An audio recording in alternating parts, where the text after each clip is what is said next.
all right. Shabbat Shalom, Zion. Y'all already know what it is. Brother Daniel Ben Yehuda. Shabbat Shalom, Israel. It's your brother Aitan Abinadab Zacchaeus coming straight at you this Shabbat afternoon. Let's get it up.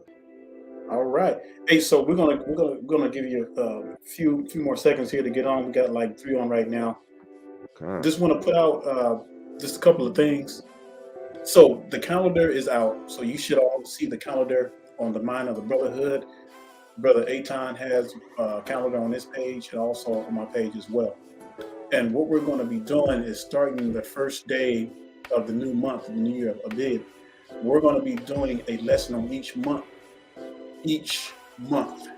So that means that the first month of each month, we're going to be putting out a lesson on the calendar, dealing with the prospective months and everything. And the reason why we want to do this is to go over it slowly and show you every single precept, every single witness that we got to come up with a calendar, so that there's no confusion and that you all have really clear understanding. Because we put this calendar together to give you a whole spectrum so that you could study, take these precepts, and you can study these precepts for yourselves and everything. See, we don't just want you just downloading it and just, putting it to the side. We need you to really study, and that's what it's for. Also to add, please don't ask us if this calendar is for sale. We do not sell the calendar. We do not sell the gospel. You can download it for free. Now, if you choose to, if you want to put it into like a calendar format, what you can do is Walgreens, they take it to the photo section. They will put it in a calendar format for you, but you have to do that on your own dime. But it's available to do. So if you want to get creative like that, That's right. I know some people have them on the iPad and everything too. So go ahead, you can also put it in calendar format just like that as well. So we're going to give you we're dealing with the calendar, right?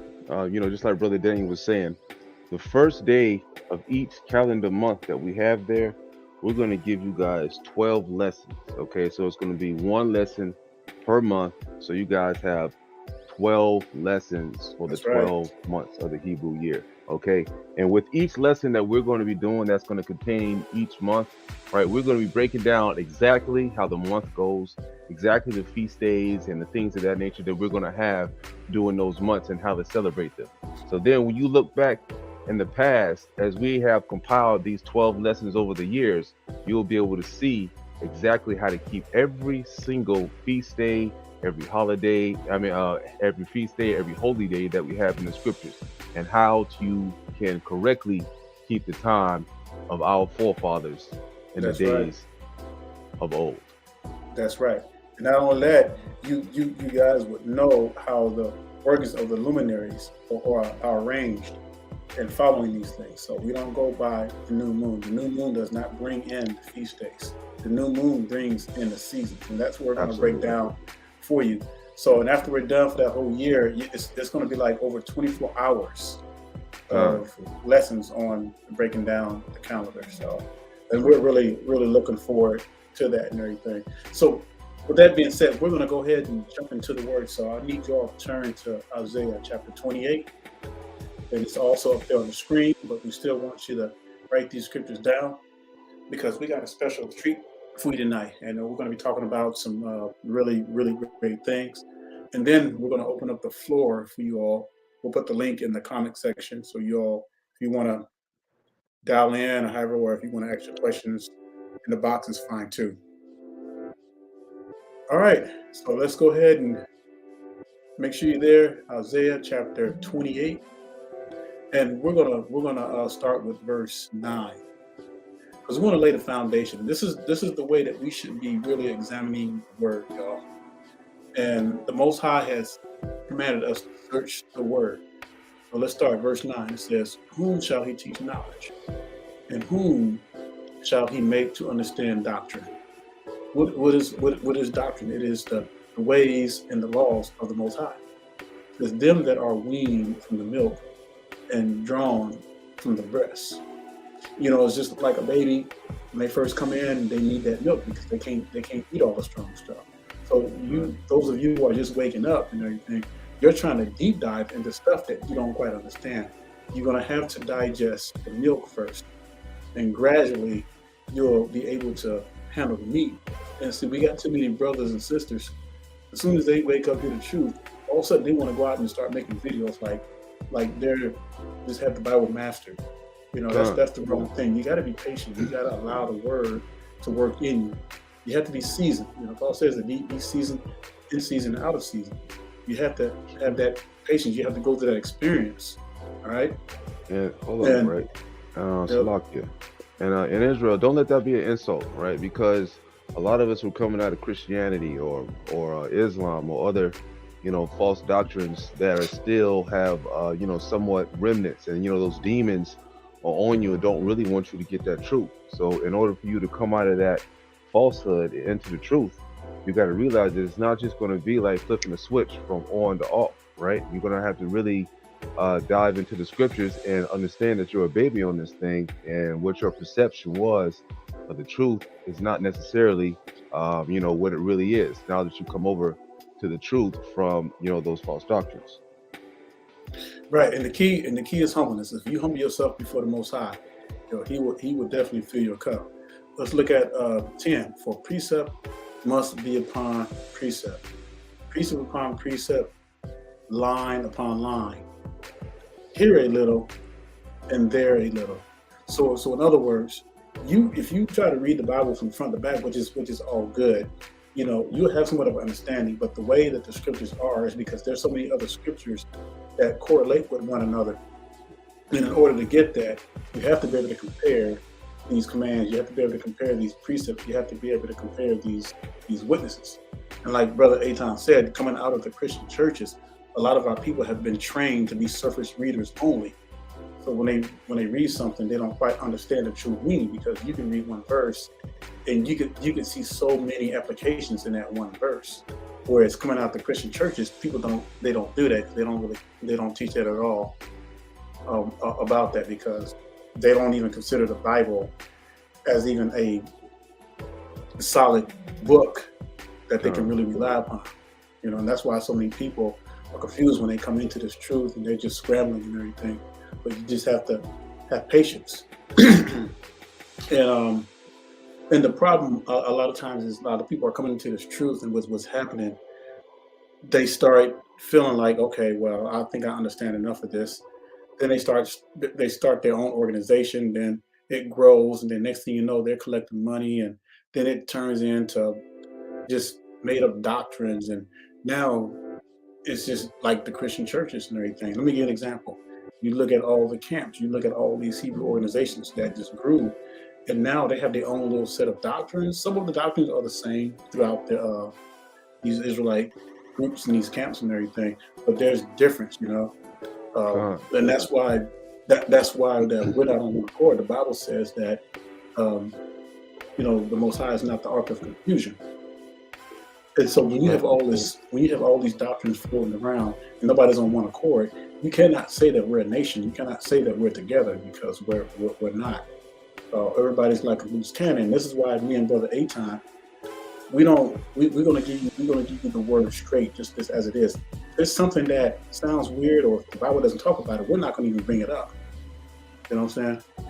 That's right. Because that's dangerous. Because what happens, that's what leads to all these strange doctrines, because then you start leaning on your own understanding. And like exactly like what you guys got to understand is that these things are the tools of Satan. It's not just these things are just out there and just for the hell of it, right? These doctrines, these camps, these shiny things that might get you to stray away from the truth. These things are stumbling blocks that are set up by Satan, right? Because this is not going to be an easy path, because it says in the scriptures that it is a narrow way, right? It's a narrow brook for us to get to where we need to go to the kingdom, right? You know what I'm saying? It's narrow. It's not an easy path. You got the crawl, you got the bear crawl, you got to, go through all kinds of, hard places that you got to squeeze through, that, it's going to take for you to get there. All right. Go ahead, Doc. All right, now let's look at verse 10. This is important, and I want to really bring out something on this. And it says, For with stammering lips and another tongue will he speak to his people. Now we all know what. Hold on, something happened Lock it. here. Yeah. So we all know what happened to our people. We're scattered to the four corners. And so Deuteronomy, when you read Deuteronomy 4, 27 and 28, it says, I will scatter you to the four corners. And there you will be few among the Gentiles. So what makes me angry sometimes is that when I hear people try to say, oh, you have to say the name of, Hamashiach this way. Listen, y'all, we have lost our true language. You have to stop with this nonsense, people trying to beat one another up because in their minds they feel like they're not saying the right name. Yeah, people say Yahuwah, some people say Yehoshua, Yahawashah, Yahweh. We're going to get all of that back. All right. Our mission is to focus on the word. And I hear some people say sometimes when we're reading from the scriptures, oh, you shouldn't say God, you shouldn't say Lord. Look, y'all, I got to cut out all that foolishness. All right. We are commanded to search the word. When the Most High comes back, all that is going to be restored. All right. So with that being said, for with stammering lips and another tongue will he speak to his people. So our people are all over the world in their different perspective languages. All right. So, just really keep that in mind when you're really studying the word. And of course, we know that the Holy Spirit, the Ruach, is the one who guides us into all truth. And that's what you really have to pray for when you study these scriptures. And most importantly, if you're not keeping these laws, you're not going to have the understanding of these scriptures. And that's why so many people in the Christian churches, they don't have a clue that this Bible is referring to us, because they're so conditioned to believe that this word is inclusion with the other with the heathens. So the power of inclusion is so real among our people, because that's the way we've been brainwashed. All right. So I just wanted to just bring out that little icebreaker for everybody, and we're commanded to study the word. Study. You have to rehearse. There's no really simple way that I can tell you to study. Everybody has their own study habits. Some people do flashcards. Some people write stuff and precepts in their books and everything. But however you do it, you have to find a way that's going to help you to understand it. All right.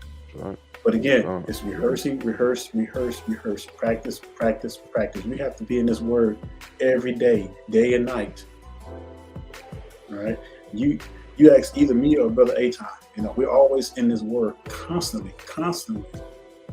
God, right. And the reason being, just to bring it back to full circle, right, because we're going to get some precepts here real quick, and I'm going to show you guys, right, that the reason why we're always in the word is because, Satan is always out there like a lion, right, searching up and down the way to get, just to get us, right, because y'all got to understand that this is not, to get the kingdom, right, and this is, imagine what you're asking for, right, you're asking for the Most High, right, to supply you with enough life force to last you for eternity, right, so you can live it up for eternity. No more struggles, no more nothing, absolute eternity, right? So that's a lot, so that's a big ask, right? That's a big ask, right? And that's something that you got to earn. I mean, like, man, that's the greatest race that you ever run in your life. And so the training for this is not going to be, something easy, right? So let's go to Zechariah 13 and verse 9, right? And it says,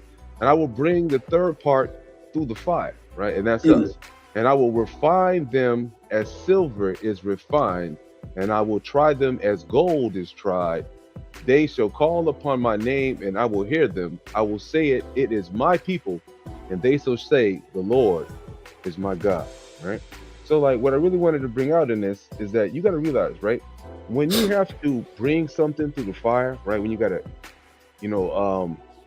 pass it through the strainer, or bring it through all these different processes in order to make something pure, right? Who is doing that, right? Who is on the back end of that, making those decisions to try to, carry us through this process in order to refine us, right? So let me get another one real quick, right? So let's go to Peter real quick. First Peter 1:7. All right, so right, because I want you to understand that this is something, and we're going to get a couple of precepts of saying the same thing, because I want you to realize that, hey, this walk is not going to be easy. Mm-hmm. All right. Hey, brother, you can read that for me, please. Yeah, which one? 7?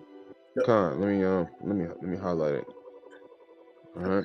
It says that the trial of your faith, being much more precious than of gold that perisheth, though it be tried with fire, Con, might be found unto praise and honor and glory at the appearing of Hamashiach. right. Now you see that? That's again, right? We got to be tried through the fire, right?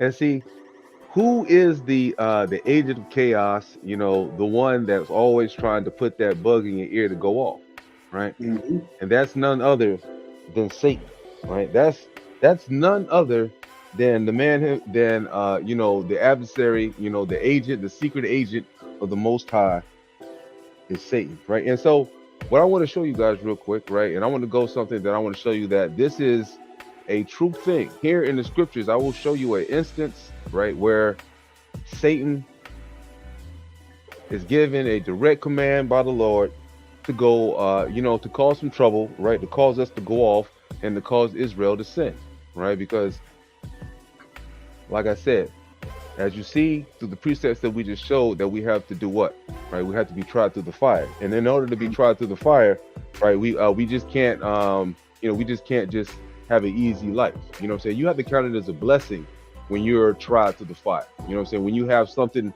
that's going on, and you have something in your ear, Satan is coming at you. Hey man, this is a blessing, right? Because you know what? Guess what? Right? You're on Front Street now, right?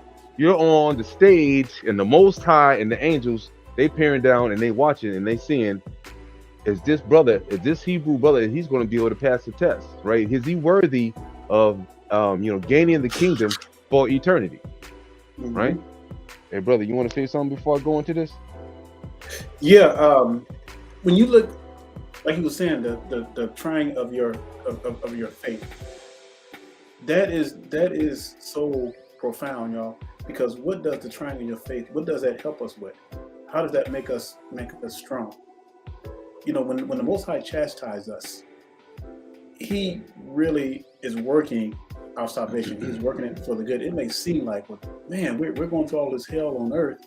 It seems like we're being pounded. Hey, brother, at the same time, can you bring up second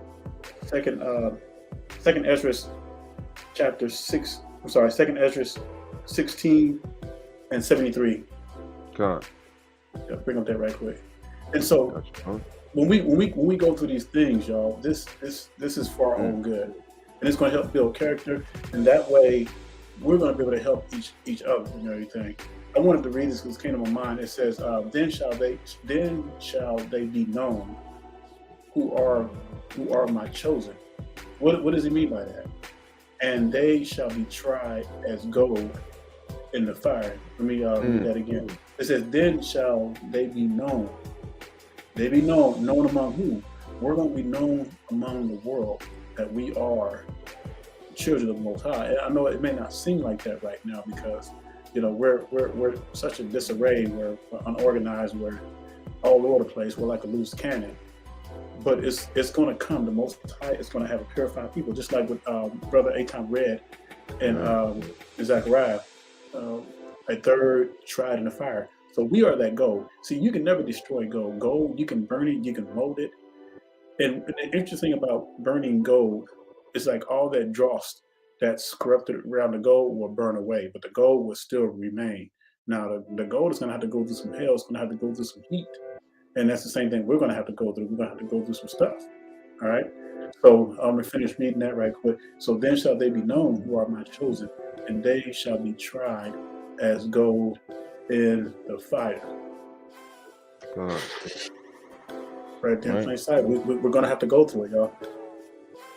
Right, and then okay, while we're on this, let me get a couple more precepts just to show y'all before we skip, because I don't want to skip around too much.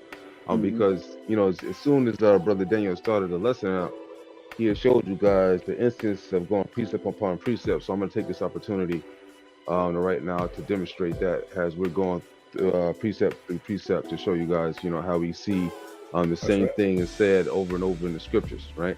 And for example, right, this is Ecclesiastes Sirach 2 and 5, right? So it says, for gold is tried in the fire, and acceptable men in the furnace of adversity, right? Now, people always look at adversity as something bad, right? Like it says, right? Most High, he's a man of war, right? He looks for those with strong backs. He's not looking for, he's looking for warriors, army. We are building up the Most High's army, right? And to be in an army, you can't have a weak back. You can't be, afraid to go through anything. And he wants you to be able to handle adversity. Along with the That's right. 144,000 chosen, right? The 144,000 chosen, those are going to be men that's going to be able to have the ability and the skills to rule over 10 cities or more, right? Those are rulership positions. That's right. Gone, right? So, let's go to 2 Samuel 24, right? And I'm gonna show you guys how the adversary, right, the one that puts us through adversity, is no other but the secret agent of the Most High, and he's Satan himself, right? So let's go here. Salakia, right? Now, we all know it's a sin to count. You can't count the number of Israel, right? And so here we're going to see an example of that. And it says, and again, the anger of the Lord was kindled against Israel, and he moved David against them to say, go number Israel and Judah, right? Now, I want y'all to pay attention to this particular verse right here, right? I want y'all to really focus, because I want you to understand, like, this is how you read scriptures and come to a good understanding of what you're reading, right? It says, and again, the anger of the Lord was kindled against Israel, and he moved them, right? That means everything's important that you read, right? And he moved David against them, right? To say, go number Israel and Judah, right? For the king of Joab, the captain of the host, right? For the king of Joab, the captain of the host, which was with him, said, go now all the tribes of Israel, even the Dan, even the Beersheba, and number ye the people, that I may know the number of the people. And Joab said unto the king, now Lord, now the Lord thy God added to the people how many soever they be, 100-fold, and that the eyes of the Lord and my king may see it. But why doth the Lord but why, my Lord, the king delight in this thing? Notwithstanding the king's word prevailed against Joab and against the captains of the host, and Joab, the captains of the host, went down from the presence of the king to number the people of Israel. So in other words, he's asking them pretty much like, hey, David, are you sure you want to do this thing? Because I know this isn't something righteous, right? So let's skip down to 9, right? And it says, and Joab gave up the sum of the number of the people unto the king, and there in Israel 800,000 valiant men of Judah's sword, and the men of Judah were 500,000 men. And David's heart smote after him the number of the people. And David said unto the Lord, I have sinned greatly in that I have done. And now I beseech thee, O Lord, take away thy iniquity of thy servants, for I have done very foolishly.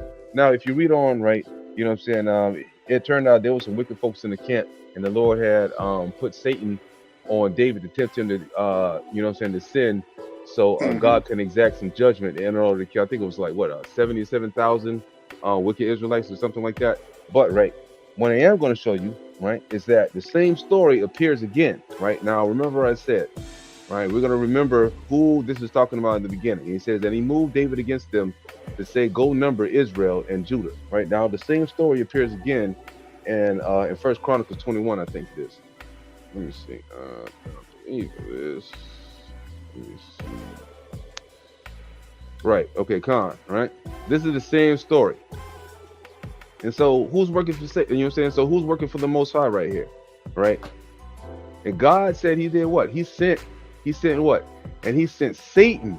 And Satan stood up against Israel and provoked David to number Israel, right? So like if you continue, and that's just why you got to read all the scriptures, even though sometimes something in the word seems repetitive, it's good for you to read every single story in the scriptures, because it tells you a little bit about something else that happened in the word that'll give a clear understanding of something, like just right here, if you see the same story, it may appear the same again, but see, when you really read it, you'll see that it was Satan that the Most High had put against Israel to, against David to provoke him to number the children of Israel, letting you know that once again, just like in the story of Job, Satan had to get permission to do anything to Job. That's And right. this is, and this is the entity that we have to fight against daily, right, in order to get to the kingdom, right? Because we have to be tried through the fire, right? Well, without adversity, without any, without anything, like the Most High doesn't know if we're gonna keep it 100 with him. You're gonna want the guy that, goes the furthest for you in order, for you to be able to live with him, and he's to grant you boundless power for eternity. Come, That's you got right. anything? Yeah, I got plenty. Hey, so look, I'm gonna do something for y'all. Since Brother Aton is we're on the subject about Satan. Now we're gonna give y'all a little homework. So I'm gonna pull up. We're gonna go. We're not gonna read all of them, but we're gonna go over quite a few of these verses dealing with Satan, because we want you to see what his main mission is. Like Brother said, is to get us to fall, the fall away, and that is his main goal. But let me just, and I know y'all know what Satan means, but I'm just gonna, just for a record, I'm gonna pull up Satan and let's look at that. All right. Let me say Hashatan, adversary, one who withstands. Come.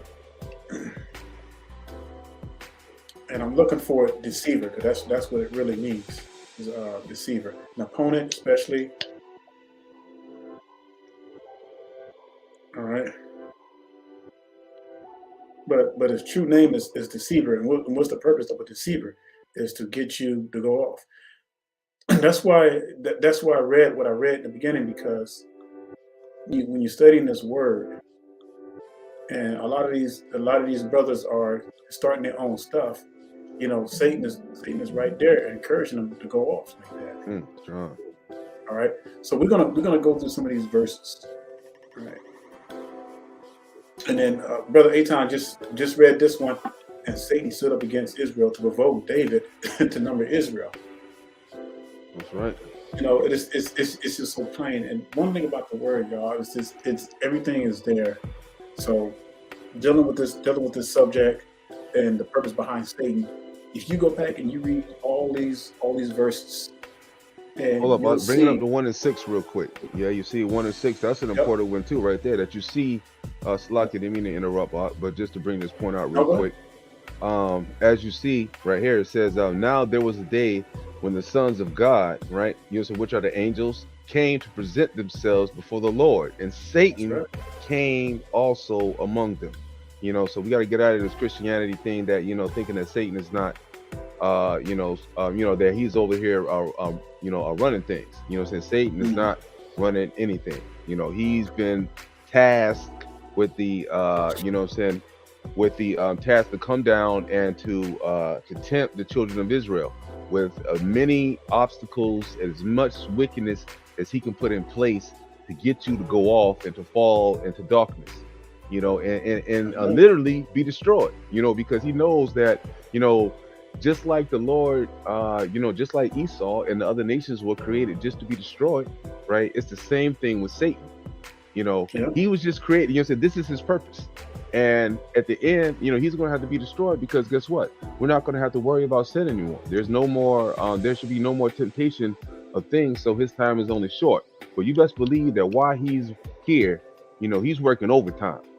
While you sleeping, while you thinking that, the Most High isn't, there, with Satan on you, these guys are working over. Oh, these guys are working overtime. Satan and the legion of demons that he has, at his side, that are on the left side of the Most High, no less. That's right. And y'all see the whole purpose here. And we're going to just scroll down. And like I said, we're not going to hit all of them, but we're going to go to quite a few of them so you can see.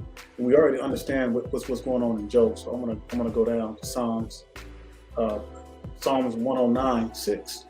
Set thou a wicked man over him, and let Satan stand at his hand. Yeah. Shabbat shalom, brother Gam. All right, that's good, family. It's good to see you on here. And the Lord said, Zechariah 3:2, and the Lord said unto Satan, the Lord rebuked thee, O Satan, even the Lord that hath chosen Jerusalem rebuked thee. Is not this a brand plucked out of the fire? What were we just reading about gold tried in the fire? This is the perfect example. Read that one again. And the Lord said unto Satan, the Lord rebuked thee, O Satan, even the Lord that hath chosen Jerusalem rebuked thee. Is not this a brand plucked out of the fire? I mean, some powerful stuff, y'all. Con. And then And we know that Hamashiach rebuked Satan on many occasions. That's right. You know. And here's another thing, because this is when they were trying to accuse Hamashiach of being of Satan. This is, if Satan cast out Satan, he is divided against himself. How shall then his kingdom stand? And that's kind of and that's how we got going on now, right? You know what I'm saying? That's if we see how the end times are coming, and we see how Deuteronomy 30 speaks about how the curses will return onto our enemies. Hold on, let me pull that up real quick, right? You're going to realize that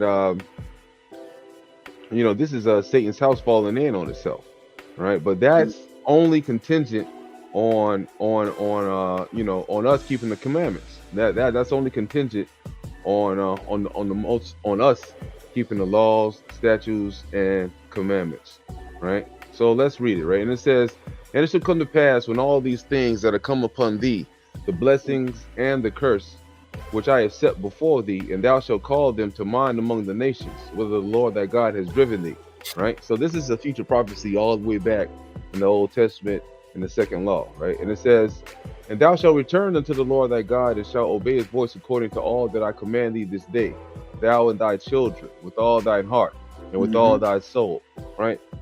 One thing I want you to understand, right, when you read these scriptures, is that you wicked niggas that don't want to do this, right? It's whatever comes out of the Most High's mouth, whatever comes out of Hamashiach's mouth, is not going to come back void, right? So that means that, hey, we're going to get it together. Hell or high water, it's going to happen, right? So don't worry about the wicked folks that are around you. Hey, they're going to get destroyed. You know what I'm saying? They are not going to be part of the way that when we come back to the Most High, right? It says that then the Lord thy God will turn thy captivity and have compassion upon thee, and will return and gather thee from all the nations, whither the Lord thy God has scattered thee. If any of thine be driven out into the outermost parts of the heavens, from thence will the Lord thy God gather thee, and from thence will he fetch thee. Right? So just like we're spread across all the nations now, it's not just 12 tribes chart garbage, where we look all like every other nation under the sun. No, it's all of us look like so-called Negroes of 13 shades of brown. So it says, if any of thine, Salaki, it says, and the Lord thy God will bring thee into the land which thy fathers possessed. Means that, guess what? We're going back home. We're going back to Israel. We're getting rid of them damn heathens. They're going to be destroyed. And thou shalt possess it. And he will do thee good and multiply thee above thy fathers. And the Lord thy God will circumcise thine heart and the heart of thy seed, to love the Lord thy God with all thine heart, with all thy soul, that thou mayest live. And the Lord thy God will put all these curses upon thy enemies, and on them that hate thee, which persecuted thee. Right? And so, like, this is a real important part of why we need to fight with all that we have, all of our all of our soul and our spirit that the Most High has given us, against all wickedness that comes our way, against all the wiles of the devil, right? Because you want to be a part of this, right? You know what I'm saying? And in any type of way, you want to pick up your inheritance when it's time for you to receive your heritage. You don't want to be up there in front of the Hamashiach looking stupid, and and he's saying that he don't know you, and you get cast into the lake of fire with the heathen. That's right. And I want y'all to understand, did y'all hear what he just read out the scriptures? Go back up for a minute. Go back up where it said return the captivities. Go down. Okay, right. Yep. It says, then the Lord, the Lord thy God will return the captivity and have compassion upon thee, and will return and gather thee from all the nations, whither the Lord thy God hath scattered you. Now we know that this hasn't happened yet. But what is the condition? We've been telling you this for so long. What the condition to this is that it's getting back to the commandments, getting back to the law. Scroll down a little bit. I'm going to read verse 8 again right quick. It says, and here's the condition: and thou shalt return and obey the voice of the Lord, and do all his commandments, which I commanded thee this day. And can you do me a favor? Can you pull up Jasher chapter 13, and we're going to look at verse 4. We're not going to get off the subject, but since we're dealing with that precept, I want to show you what that the Most High is not playing; He means business. So this is the book of Jasher, chapter 13 and verse 4, and it says, "And now therefore, if thou wilt hearken to my voice and keep my commandments, my statutes, and my laws, then will I cause thy enemies to fall before thee." Now, what did we just read in Deuteronomy 30? He said He would turn our captivity, right? And He says, "And I will multiply thy seed like the stars of heaven, and I will send my blessings upon." Whatever. Oh, Salaki. Does you was reading Joshua 13? Yeah, 13 and 4. Salaki about that. Yeah. All right. So it says, "And I will multiply thy seed like the stars of heaven, and I will send my blessings upon all the works of thy hands, and thou shalt lack nothing." So it's about guarding His laws, y'all. And see, contrary what the Christian churches believe, they teach opposite. They teach that you should defile the laws. They teach that you should ignore and not keep the laws. And see, they have that faith only, but without. See, here's the thing: you cannot love Hamashiach. You cannot love His kingdom if you don't keep His laws. It says that in 1 John 2. It says, they say that they love me, but keep not my commandments. That's an oxymoron. You know that ain't gonna happen. You ain't. It's faith and works. Faith without works is dead, y'all. God. And so we are commanded to guard His laws. That is the condition. That is the condition. Right. And see, I want you to understand, the Most High is serious about us not returning back to sin, right? And see, it says, certain men of the children of Belial had gone from among them, and you have withdrawn the inhabitants of the city, saying, let us go and serve other gods which ye have not known. Mm-hmm. Then shalt thou inquire and make search and ask diligently, and behold, if it be truth, and the thing certain that such abomination is wrought among you, thou shalt surely smite the inhabitants of the city with the sword. Right? Oh, hold up, Salakia. I am on the wrong thing. No, I'm right. 13:9. I'm sorry. All right, here we go. Salakia. All right, here's this part right. If thy brother, the son of thy mother, or thy son, or thy daughter, or the wife of thy bosom, or thy friend, which is thy own soul, entice thee secretly, saying, let us go and serve other gods, which thou hast not known, thou nor thy fathers. So that just basically says that, we're going to be keeping the commandments, because everybody, all your brothers, is going to be agents in there. It's not going to be not one sister or brother in the congregation when Hamashiach comes back that's going to want to do any kind of wickedness. They're all going to be happy, that we're keeping the law, statutes, and commandments, and that we have come out of captivity, out of the land of the heathens, and we're back on top again. So man, you're gonna have to watch out for any coons. You know what I'm saying?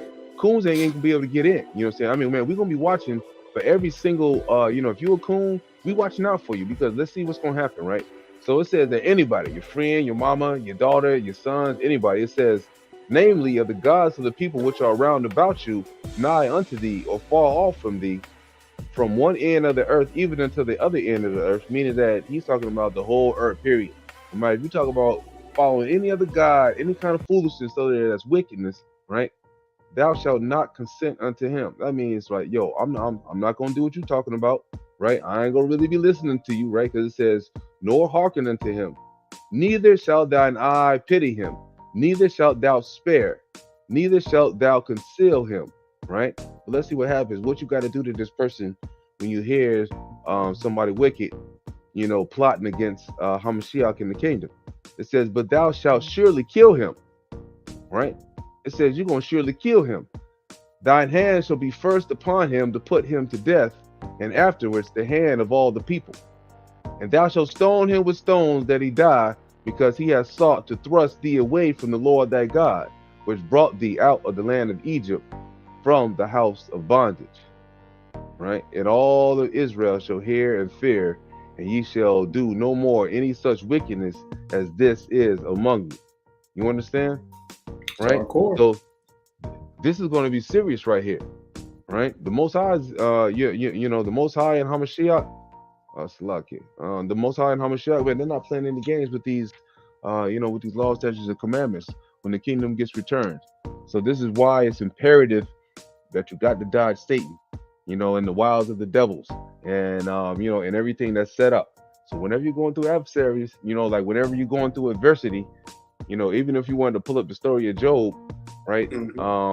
You know, if we are going through adversity, we see that there is a reward for not cursing the Lord. You know what I'm saying? In fact, you have to be, in fact, I would just even say that you would be thankful. You know, you have to be thankful that you're actually even going through adversity, and that the Most High has sought to put you on Front Street, on the center stage, to see if you can make the cut. That's right. And that's right. And why he's on the subject of adversity, pull up, can you pull up 1 Peter 4? 1 Peter 4 and 12. Because see, y'all, we can't be getting upset just because we feel like, you know, and then you guys are looking at the heathens and seeing what they got. You don't have to worry about them because they through. I mean, there's hope for them. 1 Peter 4:14. And 1 Peter 4 and 14. Yeah, first Peter 4:14. I got you, Con.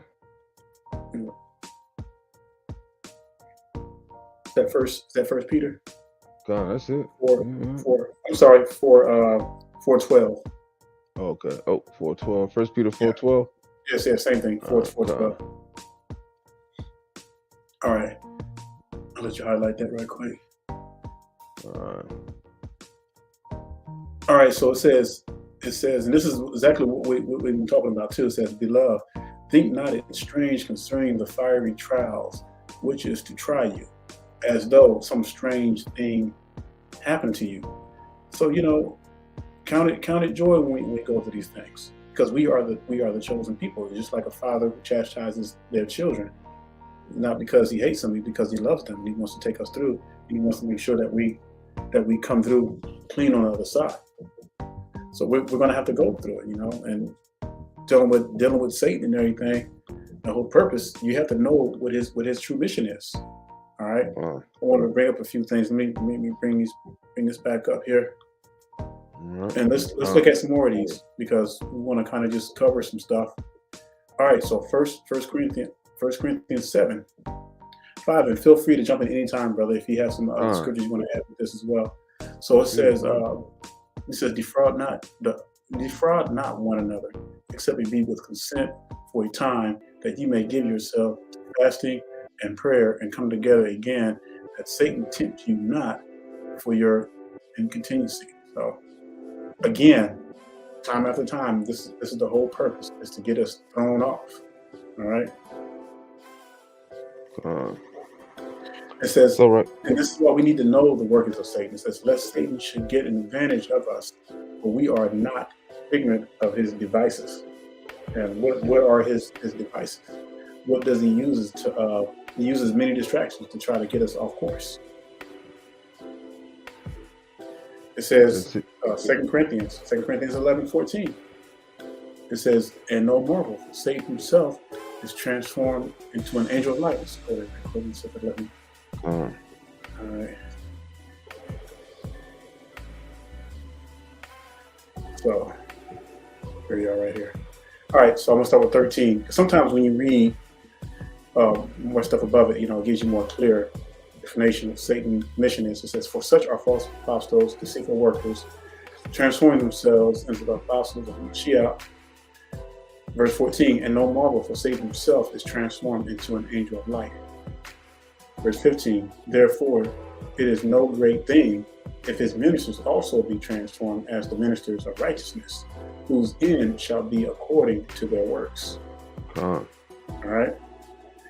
And so it's clear, y'all, and That's everything right. we need to know about his device. Now, I'm not saying you gotta go and dig deep and start getting into like Satanism stuff and everything like that. You know, you gotta be careful because they had demons that jumped on them boys, them apostles. I mean, those disciples and everything. They couldn't get them out.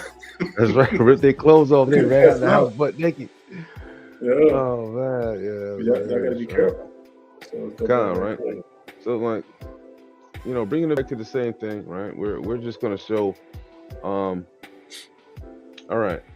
You gotta realize, just like this happened to Job, right? It says, then also some people say that, Job, as we see in the scriptures, that Israelites can only be in service of the Most High, right? In the service of Hamashiach. So it says, there was a man in the land of Uz, right? His name was Job, another brother, right? And that man was perfect and upright. Why was he perfect? Because he followed the commandments. And we know that the commandments was only given to our people through the covenant. It wasn't given to anyone else. That's right. And it says, which is why that this was referring to, someone that was of our nation, the Israelite, right? And upright, the one that feared God and escheweth evil. And we see, time and time again in the scriptures, it only says that he's the God of Abraham, Isaac, and Jacob, right? And that's us. Mhm. Jacob, got renamed to Israel, Prince of the Power. And, and that's us. We have inheritance for those of us that are righteous and keep the law, statutes, and the commandments. All right. Then it says, and there were born unto him 7 sons and 3 daughters. The substance was also 7,000 sheep, 3,000 camels, and 500 yokes of oxen, and 500 she asses, and a very great household, so that this man was the greatest of all the men of the East. All right. So, right, in understanding this, what does that mean? That means that even if you have riches, right, it doesn't matter if you're poor. You know what I'm saying? It doesn't matter what status of life that you have, the Most High, right, and a Hamashiach, hey man, they're gonna put you to the test. They're gonna put your ass to the test to see if you can make the cut, to see if you can get the kingdom, right? And it says, and his sons went and feasted in their houses, every one his day. You know what this means right here? That these folks, they celebrated their birthday, right? So Mm. everyone his day. So what does this mean right here? And this is a form of idolatry, right? Anyone of you, it's against the commandments to celebrate your birthday, all right? You can't be around there, celebrating your birthday like celebrating yourself, because the only thing you're supposed to be celebrating is the Most High and His Son, all right? So it says, and his sons went and feasted in their houses every one their day, and sent and called for their 3 sisters to eat and drink with them. And it was so, when the days of their feasting were gone about, that Job sent and sacrificed, hey, you see that right there? And sanctified them. And when it was so, when the days of their feasting were gone about, that Job sent and sanctified them, and rose up early in the morning and offered burnt offerings according to the number of them all. For Job said, it may be that my sons have sinned, right, and cursed God in their hearts. Thus Job did continually. Why did he do this, right? Because it was a sin for them to commit idolatry, which is celebrating your damn self on your birthday, right? So Job, thought that he would try to spare his children by making sacrifices for the sins that they have committed, which is what? The greatest sin is idolatry, again, right? And it says, now, there was a day when the sons of God, which is what we was reading earlier, right? Who or what? The sons of God in this text is talking about the angels, right? Came to present themselves before the Lord. And Satan came also among them, right? Like we said, this is the secret agent right here. This is the main head general of the left-hand side, right, of the Most High, to come down and tempt the children of Israel to go off and to commit wickedness, right? And we're going to see this firsthand right here in the scripture, right? And you got to realize that, it's not like, they can just go down and do whatever the hell they want, right? This is actually us being tried through the fire, right? We have to go through these processes in order for us to become cleansed and pure and be able to withstand the wiles of Satan and the devil and all his demons, right? And his henchmen. Right, so the Most High, He's going to constantly be sending, send things down for those that are righteous. Just like we read in Ecclesiasticus, that the righteous go through adversity. All right. So it says, and the Right. Lord said unto Satan, whence comest thou? Then Satan answered the Lord and said, from going to and fro in the earth, and from walking up and down in it. And the Lord said unto Satan, hast thou considered my servant Job? And is there none like him in the earth? A perfect and an upright man, one that feareth God and escheweth evil. Now, right, this is something that I want you to notice here, right? What's going on right here? Did Satan say anything about Job, right? Job's living his happy life. He got 7 children. He living it big. He got a lot of land. He's the biggest man in the East, right? It said Job was hey man, he's doing it big. You see that right there? It said he was the greatest of all the men in the East. So Job's got a good life. You know, he has a rich man's life. He's living it up. Servants, he got the whole nine, right? The biggest man in the East. He's just doing his thing. And lo and behold, guess what? Hamashiach's like, yo, yo, to the biggest adversary there is to tempt you to see if you are worthy of the the salvation and worthy of the gift of everlasting life. Not the Most High, right? Right here we got a Hamashiach.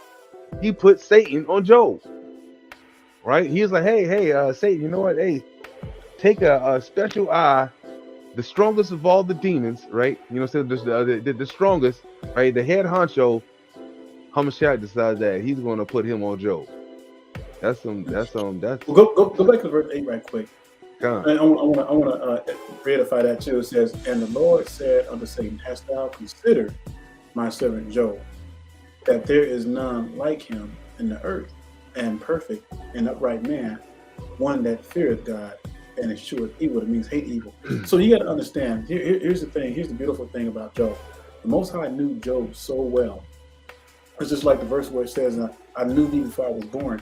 He knew that. He knew Job so well that he knew that Job would withstand. So it wasn't the fact that Hamashiach was putting Satan on him, but the Most High knew that Job would be able to resist. The Most High knew that Job was a God-fearing man, and he was not going to budge. And man, and that's the thing, because that you can't allow that to happen to just anybody. So that tells you right there the relationship that Job had with the Father, with the Most High, uncomparable, y'all, to the point where, and he's going to get down. He's going to read that later, but the point where even his wife was like, just curse God and die. Oh, it's crazy. Tells you how Satan really works. Go ahead, brother. Con. And bringing it back to that you got to really understand that too, that what's going on right here. We're seeing live and in color that Job is getting what? He's getting tried to the fire. Yep. Right? He's getting tried to the fire, getting purified, because Hamashiach decides that, hey, it's time that I put my servant to the test. I've provided him with all these luxuries on this earth. Hey, let's go ahead and put him to the test.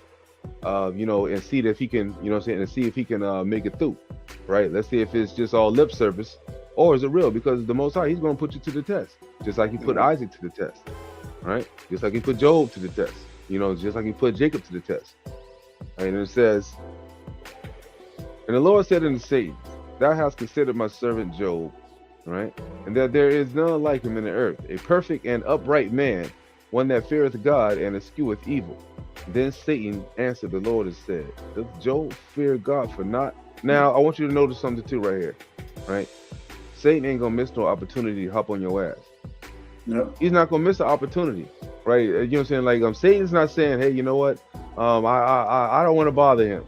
Nah, right? Satan is biting, chomping at the bit. He's waiting to get on you, right? And it says, then Satan answered the Lord and said, doth Job fear God for naught? To the fact that, he's trying to put himself into a position to see what he can do, right? Has not thou made a hedge about him and about his house and about all that he hath on every side, that has blessed the work of his hands, and his substance is increased in the land? But put forth thine hand now and touch all that he hath, and he will curse thee to thy face. And the Lord said unto Satan, behold, all that he hath is in thy power. Only upon himself put not forth thine hand. So Satan Hmm. went forth from the presence of the Lord, right? So, like, as you see here, Hamashiach sent him on him, right? He said, go ahead. You can do anything you want except for pretty much kill him, right? Don't Hmm. put your hand on the boy. I'm saying? Don't put your hand on my boy. But everything else he got, since I gave it to him, That's I right. can take it away. And saying this is a pure example of he that giveth is also he that can take it away, right? You got anything else? No, keep on, man, because that's some good stuff. I mean, this Gone, whole right? this whole story right here, just the whole mission of Satan and how Job resisted and overcame, man, it's just a blessing. Gone. And the Lord said unto Satan, behold, right? Salakia, right? Verse 13. And there was a day that when his sons and his daughters were eating and drinking wine in their eldest brother's house, there Hmm. came a messenger unto Job and said, the oxen they were plowing and the asses feeding beside them, and the Sabians fell upon them and took them away. Yea, they have slain the servants with the edge of the sword, and I only am escaped alone to tell thee. Right. So we have a mishap, right? Some jokers came and killed up all the folk, and killed up all the stuff that Job had right here. Right, and it says, and we had one servant, the Sabians, and he only had one servant that was able to escape and tell the tale. Right, so these are the start of the, Imagine this, right? Now you got to understand that Satan is the one that fell upon the Sabians to make them come across and kill the oxen. He's busy, right? Hmm. Satan is busy, right? You thinking that it's just a one-stop shop? That Satan, man, Satan has his fingers in everything, right? This is a web of destruction that he has because he's using the other nations who are born in wickedness and have no chance whatsoever at salvation. So all of those are pretty much his minions as well, right? Those are devils, right? Deceivers, right? And it says, while yet he was speaking, right? So while one servant was speaking, another one bust in. Right? There came also another and said, the fire of God is fallen from heaven and hath burned up the sheep and the servants and consumed them, and I am only escaped alone to tell thee. Now, beat the power of Satan now. Satan was able to do what? He was down to rain down fire from God, right? Fire from heaven. Satan's over here raining down fire from heaven. You know what I'm saying? That burned up all the sheep, all the servants, you know what I mean? And only one dude was left to escape. Yep. Y'all got to realize here, man, the power that the Most High has given Satan to try us through the fire is nothing like.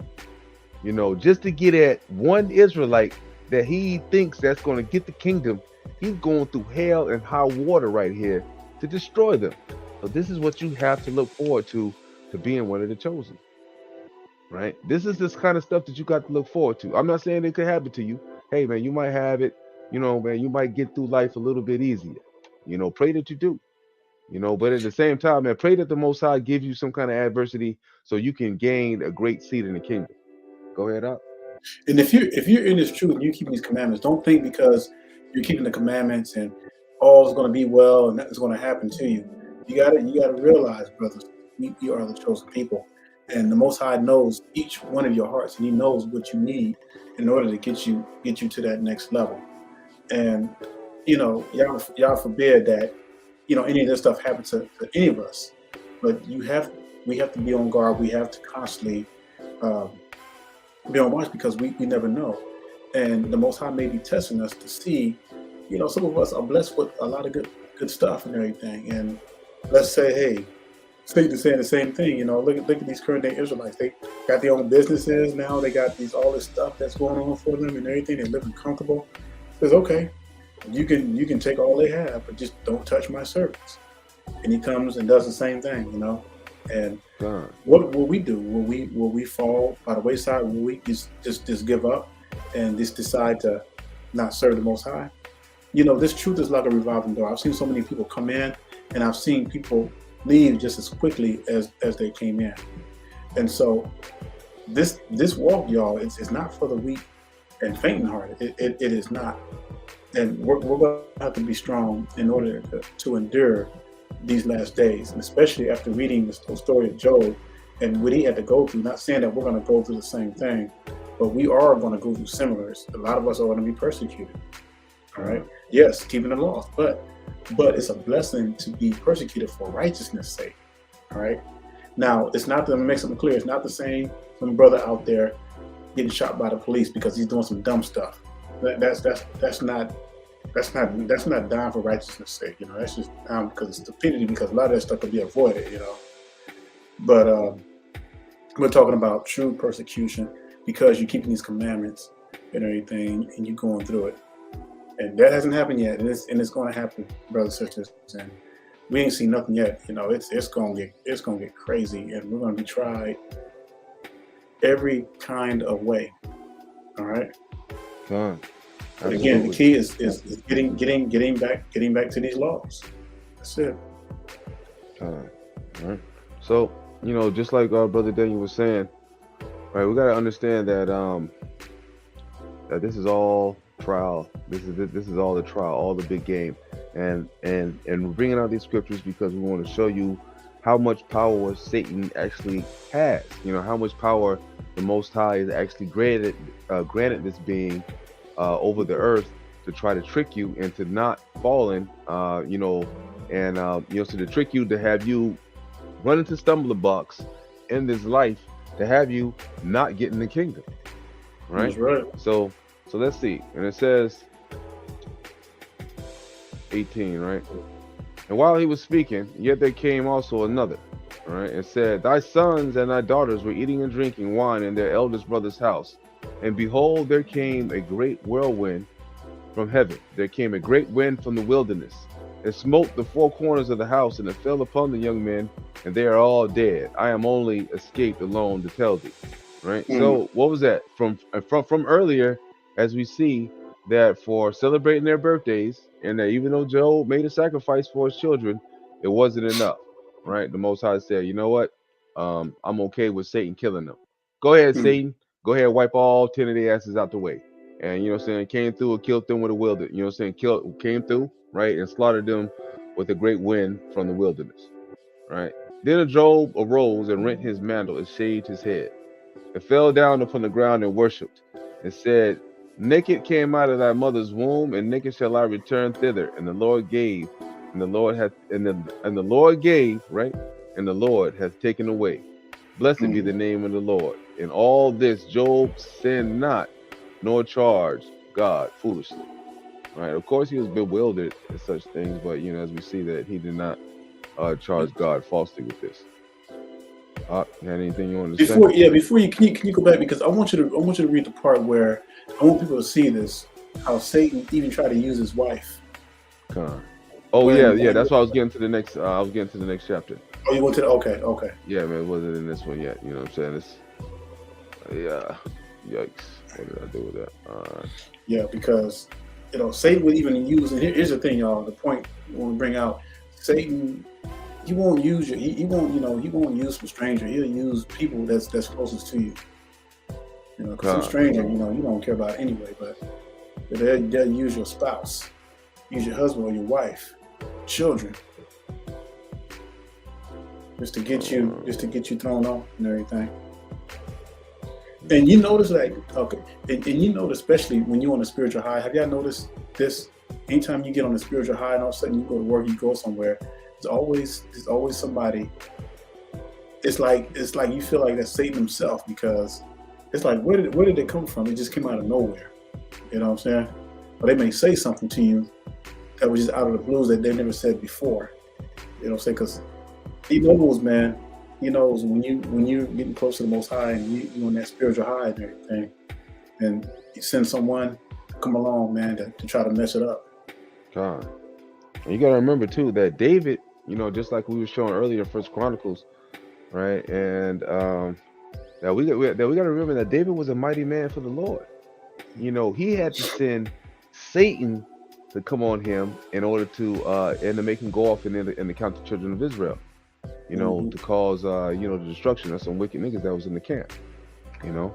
So like these are the kind of things that we have to think about, when we're out here, because it's not this isn't a game. Satan really out here trying to get you, right? He's really out here trying to destroy you. You know what I'm saying? We're reading about cold examples right here, right?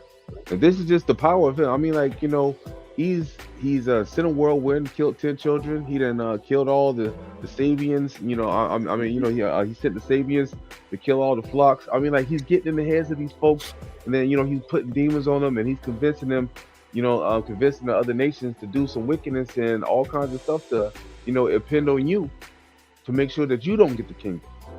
All right. It says, hey brother, you want to read this one? Yep. Then said, which one? That one, right? Verse 9? Yeah, well, it's talking about how the Most High has sent his wife against him.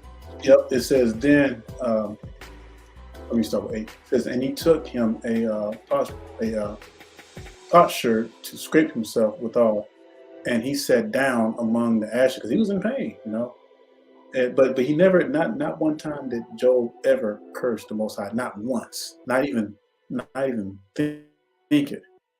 Now here, his wife is supposed to be his supporter, right? His wife is supposed to be his backbone. She's supposed to be the one that's taking care of the home and submissive and just, hey, loving, quiet. But look what happens. Then said his wife unto him, dost thou still remain thine integrity? In other words, how come you're not upset about this? How come you ain't doing nothing about this? He says, curse God and die. Now, all this time, Job has been alive and he's been blessed with children, wealth, and everything. And his wife sat there for years and enjoyed that wealth and all that stuff. And all of a sudden, just lost faith just like that. Curse God and die. Verse 10, now look what he says. He says, but he said unto her, thou speakest as one of the foolish women speaking. What shall we receive good at the hand of God, and shall not receive evil? In all this did not Job sin with his lips. See, and my granddad used to always say, you got to take the crickets with the straights. And again, just because we're keeping the laws, don't mean that bad things won't happen to us. Not intentionally, but some may be intentional. We don't know how the Most High is trying us, and we can't question that. There are some things that's within our control. There's some things that we cause upon ourselves, but then there's the things that we have no control, and those are the things, and that's how you're being tried in the fire, because those things that you don't have control over, that's what's going to help build your salvation, build your character up. And so you guys got to understand how Satan really works and everything. He don't stop. It's like brother said, he works 24/7, and that's going to be his mission until all of them are completely destroyed. Let me continue reading 11. Let's look at 11. They don't realize how hard that joker working, man. Yeah. You know what I'm saying? I mean, like, he even tried to get he even tried to get Hamashiach. He tried to tempt Hamashiach, came through Peter. I mean, man, he was doing a lot of stuff. You know what I'm saying? That he's really trying to get y'all. He don't want this to go down. He don't want the kingdom to come. He wants to be in charge. 1 Thessalonians, it says, resist the devil, he will flee from you. How do you resist? By hiding the word in your heart. And things are going to come, y'all. Let's just face it. Things are going to happen. We're going to have to go through it. And we've already provided so many precepts for you, but we're going to have to really, really go through it. And don't be upset when it happens. Just rejoice. And like I said, the things that you have no control over. So you gotta remain strong. Yeah. All right, you gotta remain strong. Hold on, I want to get something real quick. Matthew 16, because like I want you to understand that even Peter, right? Peter is a great man. You know what I'm saying? A great man in the scriptures, and we see that even Satan was able to get on him, right? Mm-hmm. It says right here, Peter took him and began to rebuke him, saying, "Be it far from thee, Lord, this shall not be unto thee," because Peter was trying to prevent the boys from prevent what was going on. It says, but he turned and said unto Peter, "Get thee behind me, Satan, right? Thou art an offense unto me, for thou savorest not the things that be of God, but those that be of men, right? Because he was in his feelings right here. Hey, man, the Most High, saying the Hamashiach, he ain't got time for feelings. Only thing he That's got right. time for is doing what his father said. You know what I'm saying? That, doing what his father said. That's the only thing that he has time for, right? Because that's the only thing that it has time for. Nothing else you see that the Most High has time for, except for even says that even if you're my friend, that you got to keep the commandments. If you're not trying to keep the commandments, then you're not going to be Hamashiach's friend. You definitely ain't a friend to the Most High, and they're not going to have time for you. And the only thing that you're going to get is the lake of fire when you're going to get judged in the last days. That's right. The Bible says that he try to shift he would try to shift you like wheat. And Con. I was looking for that verse where it said that Hamashiach was saying that he's going to shift. He would desire to shift thee as wheat.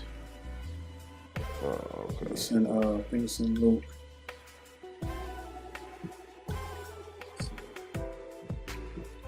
But anyway, before I find that, I wanted to show you something as far as what we're going to have to go through. So I'm going to pull up Revelation 6. I'll pull it up for you real quick. Yep. Luke 22.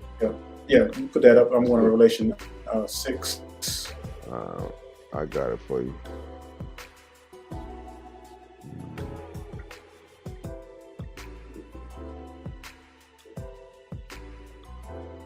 All right, Con, right?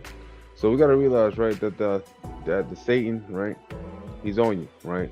We got to realize that that it's not just wickedness, just like it says in the scriptures, that he creates the light, he creates the dark, the wickedness and everything that's on the earth, right? The Most High, he has control of these things in order to bring us to the fire, in order to make sure that we're going to be pure and we're worthy of getting the kingdom.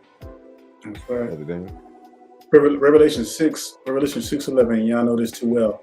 It says, "And white and white robes were given unto every one of them, and it was said unto them that they should rest yet for a little season until their fellow servants also and their brethren, that they should be killed as they were, should be fulfilled." You look what they did to Hamashiach. They nailed him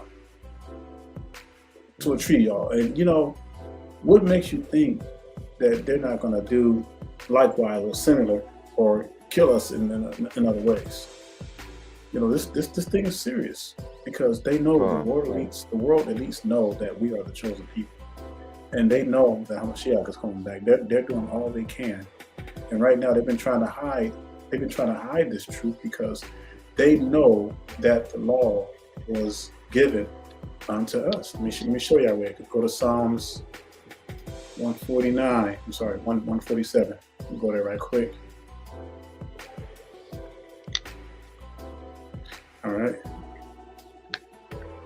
So look at Psalms 147, and this is why the world is so pissed off at us, because they know that. The sad part about it is that we don't know. We don't understand. Because he sheweth his word unto Jacob, his statutes and his judgments unto Israel. He hath not dealt so with any nation, and as far as his judgments, they have not known them. Praise ye the Lord. So they know the deal. So we're going to have to go through this persecution, because once we begin to really unite, or right before we begin to really unite, and at least try to somewhat come on the same accord, they're coming after us, y'all. God. They are coming after us. And so it ain't gonna be nothing nice. And just like the brother said earlier, right?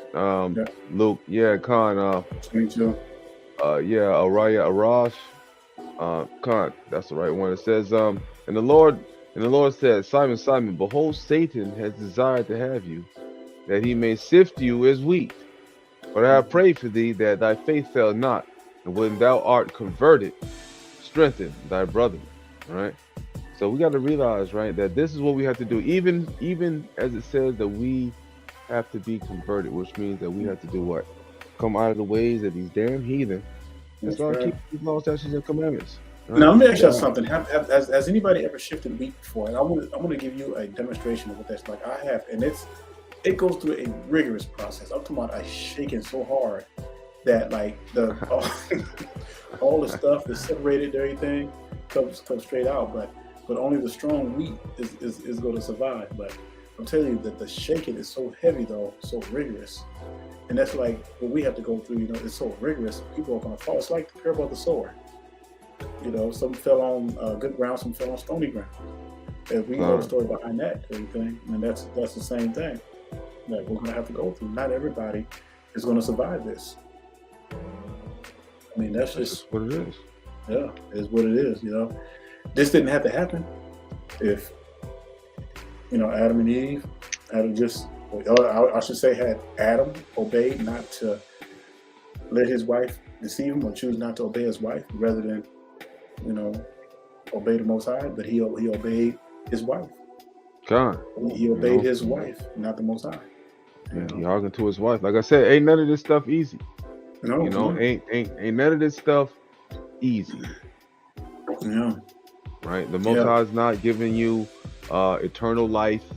Easy. You're not gonna get it easy. Anything that's right. good, you got to really work at it in order for you to make it happen. So Yeah, there's no way. I mean, like if you think that you're gonna get it easy, you might as well go ahead and just give it up right now. You know what I'm saying? If you think that you just all of a sudden the Most High is just gonna come back and come get you, like right now, hey, you might as well gonna give it up because that's not how it says. When the Most High, I mean, when Hamashiach's even on the way back, when it's getting closer to the time for him to return, hey man, we're hmm gonna be in the straits. This is why the scripture says that it has to get us out of the captivity that we're gonna be in. Because we are still going to be among our oppressors, living in a hard life. Because guess what? He's gonna be rescuing us out of out of the lands of the heathens and the bondage that we're gonna be in. So yeah, right, so don't think that keeping these commandments is gonna be easy. yeah, Right now, while we have this little land of the heathens while we in, and it's relatively easy to keep the laws, statutes, and commandments. If I was you, man, I would take full advantage of the time that we have right now to keep these commandments to the best of your ability. that's right. And look, y'all, it's not hard. The commandments are not hard. They're for us, and we just put out the 2022 calendar. Study those precepts, study those scriptures that are on the sidebars and everything. Get used to it. Familiarize yourself with that calendar. All right, share it with others because it's Uh, important. And too many people, they just it's like we're in a lethargic time where we don't want to take the time to really sit down and read and study. We want everything to be given to us in a hurry and everything. But even when we go into the wilderness, there's going to be a trial and there's going to be a test. So if you look at Ezekiel chapter 20 and 34, and then we're going to try to open up some questions if you have any questions concerning this lesson. So Ezekiel chapter uh, 20, and let's start with verse 34. And I will bring you out from the people and will gather you out of the countries wherein ye are scattered. So there it is again. He's saying that he's going to bring us out of the countries where we are scattered. And Brother Aton read that several times and mentioned that several times. With a mighty hand and with a stretched out arm and with fury poured out. And it says, and I will bring you into the wilderness of the people, and there will I plead with you face to face. What is that? What does that pleading mean? It's going to explain that here in a minute. Verse 36, like as I pleaded with your forefathers in the wilderness for the land of Egypt, so will I plead with you, saith the Lord God. And people die in the wilderness because of their disobedience, because of their murmurings. And it says, and I will cause you to pass under the rod. And that's a test right there, under the rod. And I will bring you into the bond of a covenant. You're not coming with your own word. You're not coming with your own thing. And it says, and I will purge out from among you the rebels, and them that transgress against me. I will bring them forth out of the country where they sojourn, and they shall not enter into the land of Israel. And ye shall know that I am the Lord. That's going to, I don't even know, I don't even want to know what that looks like, though. that's right. And that's going to be, so we're not going to be at the fire So soon like that. So there's going to be some purging, so there'll be tests, and that's why Brother Aton and myself were constantly telling you, look, guys, y'all need to get into this word. Y'all need to learn these commandments, learn these laws. Oh, that's right. And I know that there's a lot of people who have different dates and stuff like that. But you have to. Here's the thing: you're going to have to study the word for yourself, and that's why we put the scriptures with our calendar, so that you can study, so you can see how we got the scriptures. All right, and because we don't want nobody to come back, we don't want Mashiach comes back to say, hey, what did you use to prove your point, prove your cause and everything? Because you have a lot of calendars out there, but they don't explain anything, and it's not right. It's actually wicked, because how can you give somebody something with no guidance? And then have to guesswork and everything, and that's why there's so much confusion, because people are they're leaning on their own understanding. That's right. That's why we keep this going through it and everything. We're going to continue to go through this stuff until Israel just completely burns out of gas. It's like some kind of way. I'm just like wondering, like, hey, when will we just really use our head? Like, if you're following the new moon, which are most of the camps and a lot of the other congregations and what they're doing, they're following the new moon and saying that the new moon is the first day of the month, right? At every few years, right, you're gonna have 13 damn new moons. That's not scriptural. That's not biblical in any sense of the word. Right. That alone should make you know that that's wrong. That's 100% wrong. That cannot be the doctrine, because there's never any time in the scriptures where there was 13 generals that we had to do them for 13 months of the year. No, it's 12 generals. From the 12 tribes of Israel, from each tribe that would guard each month of the year.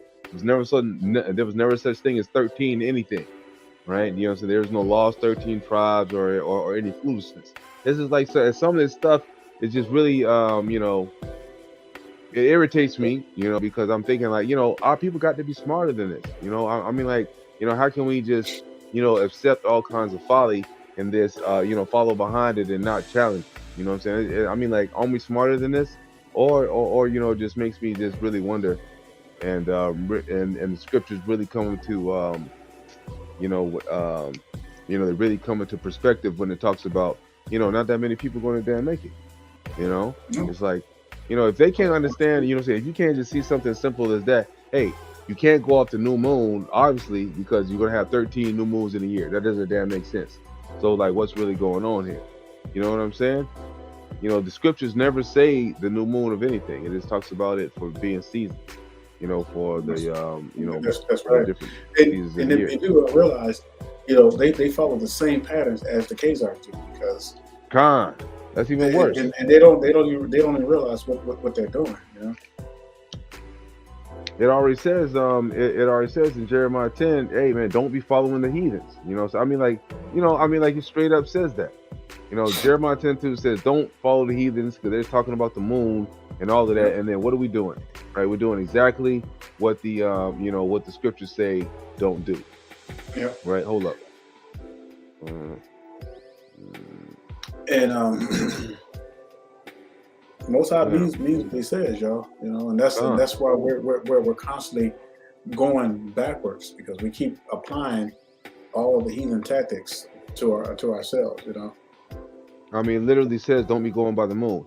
It says, thus saith the Lord, learn not the way of the heathen. Even if you go over Israel, and like Brother Daniel was saying, right? If you go and you study the charts and the calendars that these heathen have over there, they have the damn near same heathen and the same prospect. The same way that these camps that have it. That's not the way. These are not going to know the way of the Lord, because guess what? They ain't keeping no damn commandments, and the Lord is not their God. Right? It says, learn not the way of the heathen, and be not dismayed at the signs of heaven. For the heathen are dismayed at them. Right? What are the signs of heaven? Are what? Moons, stars, things of that nature. All that kinds of celestial. What do you call that? What do you call that stuff? Hologram. What's that stuff they be using? Astrology. Right? All that astrology nonsense. That stuff is not, of the Most High. right? You're not supposed to be worrying about the signs of heaven.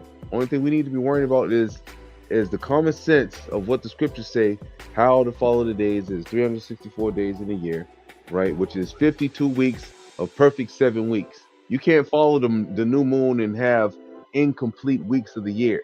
You know what I'm saying? The Lord didn't say that it was less than, you know what I'm saying? He had commanded 7 days of rest. That we have 7 days, right? He does not going to stop halfway within the week and all of a sudden start over the year. That don't make any damn sense. There's no such thing as he just cut off And at that's right. halfway. And you see how people lined up on the streets looking at these eclipses. The scriptures never talk about eclipse. All the eclipse is the sun, is the moon catching up to the sun. That's all it is. But people make it such a spectacle out of it, when they see that. Proverbs 3:31, it says, "Envy thou not the oppressor, and choose none of his ways." Now, hold up, you said And choose some of his ways. Huh? You see that it said choose some.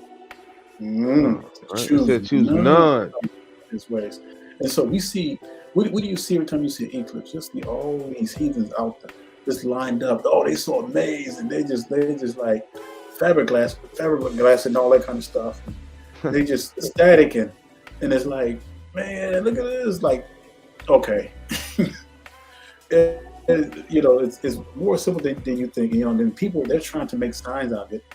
They're talking about this whole X thing with the moon doing the X, and then 2024 is supposed to be the crossing of the X, and something's going to happen. And y'all need to cut that stuff out, y'all. And guess what? Nothing to do with it. It was just right signs, like the brother read in Isaiah, Jeremiah. Be not dismayed. The heathen are dismayed, y'all. And you got to realize too, right, that this is all what goes back to, this is workings of the damn devil, workings of Satan, right? This is workings of Satan still in action, that you have to realize that he's behind the scenes, pulling the pulling the strings of these unlearned, stubborn, rebellious folks that want to not adhere to the things that should be obvious. And we went from worshiping the Most High to worshiping the works of men's hands. That's sad, y'all. That's sad. Went from worshiping the Most High to worshiping the works of men's hands. I mean, crazy. All right, we want to hear from you all. This is where once you come in, we're well over an hour into the lesson, so this is the time where you can come on. The link is in the description box. Just click on that. Just make sure you show your face, of course, backstage, and then we'll bring you on. That's right. But if you got any questions or concerns about this lesson, please do so now. We'll stay on. We'll give you plenty of time.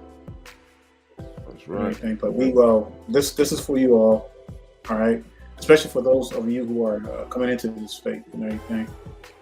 Ask any questions you want, and we will, to our best of our ability, we will deal with it, and we'll look it up and give you the answer for it. We'll give you the scripture answer for it, not our own answer, but the scripture answer. Okay, because that's the only way we roll around here. You have brothers that like to talk, and they're not talking about nothing. They're not pulling no scriptures. They're just talking about theories and all that kind of stuff, and it has nothing to do with the scriptures. So while you guys getting that together and everything,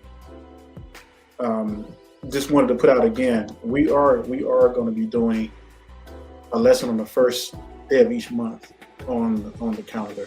And hey, if you even have questions about the calendar now, you can ask. It's fine. We're here for you all and to answer these questions.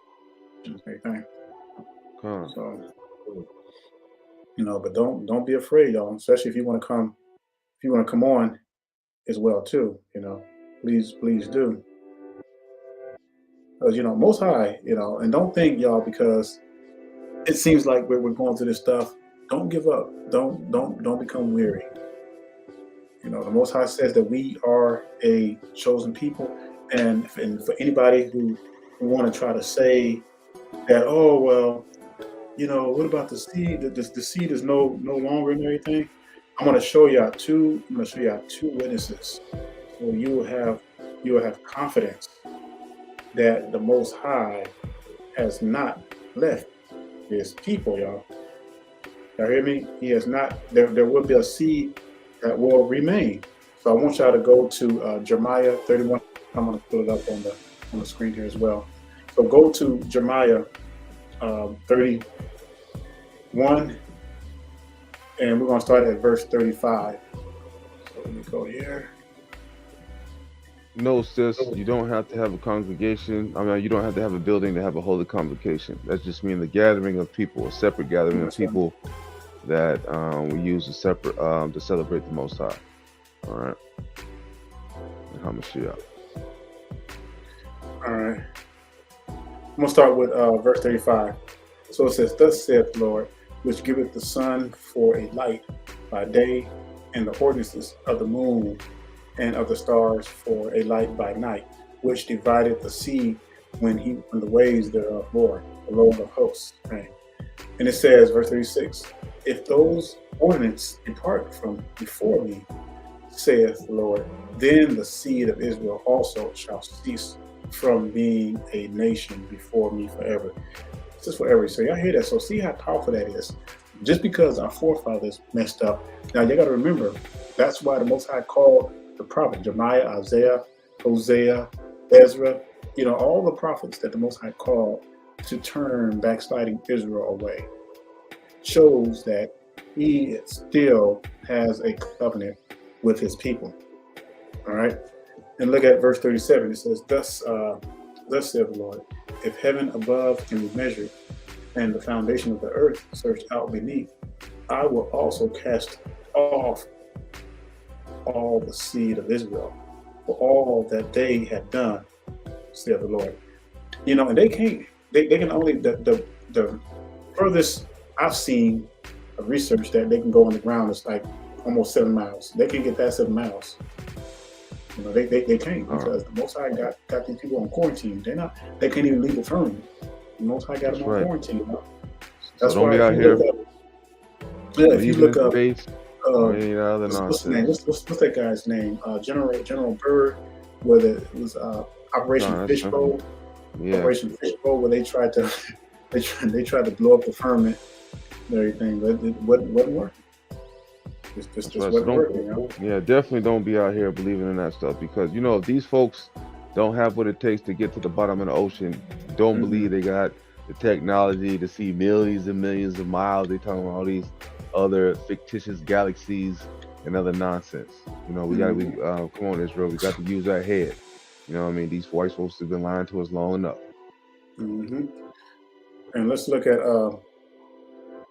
Isaiah 66:22, a witness to Jeremiah 31. It says, "For as the new heaven and the new earth, which I will make, shall remain before me, saith the Lord, so shall your seed and your name remain." That's powerful, y'all. That's right.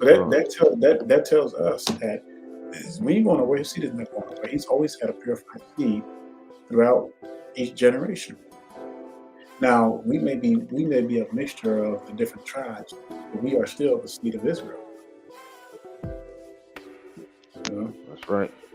We'd be like strangers. Yeah. I think you already answered that one. Do you have to have it? We have to be in the building. We have a holy convocation college. We're not. We're at the church. We have to endure to the end. You're right, brother. Hey, I'll be right back. All right, give me 2 seconds. Okay, no problem. So yeah, we have to endure till the end. That's the only way. It's not he that finishes first, but he endures till the end. But brothers and sisters, we gotta stay strong. We gotta be very, very watchful, because the Bible says that Satan is like a roaring lion, seeking whom he may devour. And I'm telling you, he ain't holding back no punches, and he's gonna take down all he can. And we have the power over that. We have the power over Satan, because the Most High has given us the power to resist the devil. And we do that to stand in his word. Let me show you. Let's go to Psalms right quick. Let's go to Psalms 119, and we're gonna look at verse 11. Right. Lucky. We're going to look at Psalms 119 and verse 11. All right. It says, "Thy word have I hid in my heart, that I might not sin against me." How do you hide the word? How do you hide the word in your heart? By constantly meditating on it day and night. We talked about this in the very beginning. You meditate on this word day and night, no matter what, y'all. And this is important. It's not about It's not about trying to prove how much you know in the scriptures. This word is power. It's life. It is the commandments of the doctrine of life, as it says in Ecclesiasticus. And it's a very, very powerful thing. Matter of fact, I'm gonna pull that up right quick. Hey, brother, can you back? Con, I'm back. Yeah, Con, I'm back. Can you pull up Ecclesiasticus 19? All right, Con. All right, but real quick, right before I go there, I just want to show this real quick. Don't forget, right? This right here, saying Philippians 4:13. I know this is an old school from the Christian church today, but this is still a very, very powerful scripture right here. I can do all things through Christ, through Hamashiach, which strengthening me. All right. So we have the power, just like Brother Daniel was saying, to defeat the wiles of the devil and to be that gold tried through the fire so we can get the kingdom. Come on. Now you in Ecclesiasticus, what one? Yeah, Ecclesiasticus 19. Ecclesiasticus 19. Yeah, I'm not having it here too. Which one? Ecclesiasticus 19, and I'm gonna start with verse 19. Because this is important right here, y'all. And this right here, this is the whole understanding and the wisdom of keeping the commandments. It says, "The knowledge of the commandments of the Lord is the doctrine of life, and they that do things that please him shall receive the fruit of a tree of mortality." It says, verse 20, "The fear of the Lord is all wisdom, and all wisdom is the performance of the law." Now hear that? Is the performance of the law. "And the knowledge of his omnipotency." So you cannot have wisdom without keeping the laws. That's the whole key. And that's why so many people don't understand. Even people woken up in this truth, they don't quite understand because they're not keeping our laws. It says, if a servant say to his master, "I will not do as it pleaseth thee," though afterwards he do it, he agreeth him that nourisheth him. The knowledge of wickedness is not wisdom, neither at any time the counsel of sinners prudence. It's a serious thing, y'all. Let me see. I've got a question over here I saw a little earlier. It says, pull it up on the screen. All right. So I think it's this one. This is Revelation 2:9. Does this verse also apply to the churches that teach replacement theology? I know that works. 2:9 is a synagogue of Satan. Yeah. Let's go to right quick. Let's see what you're talking about. Yeah. You had it.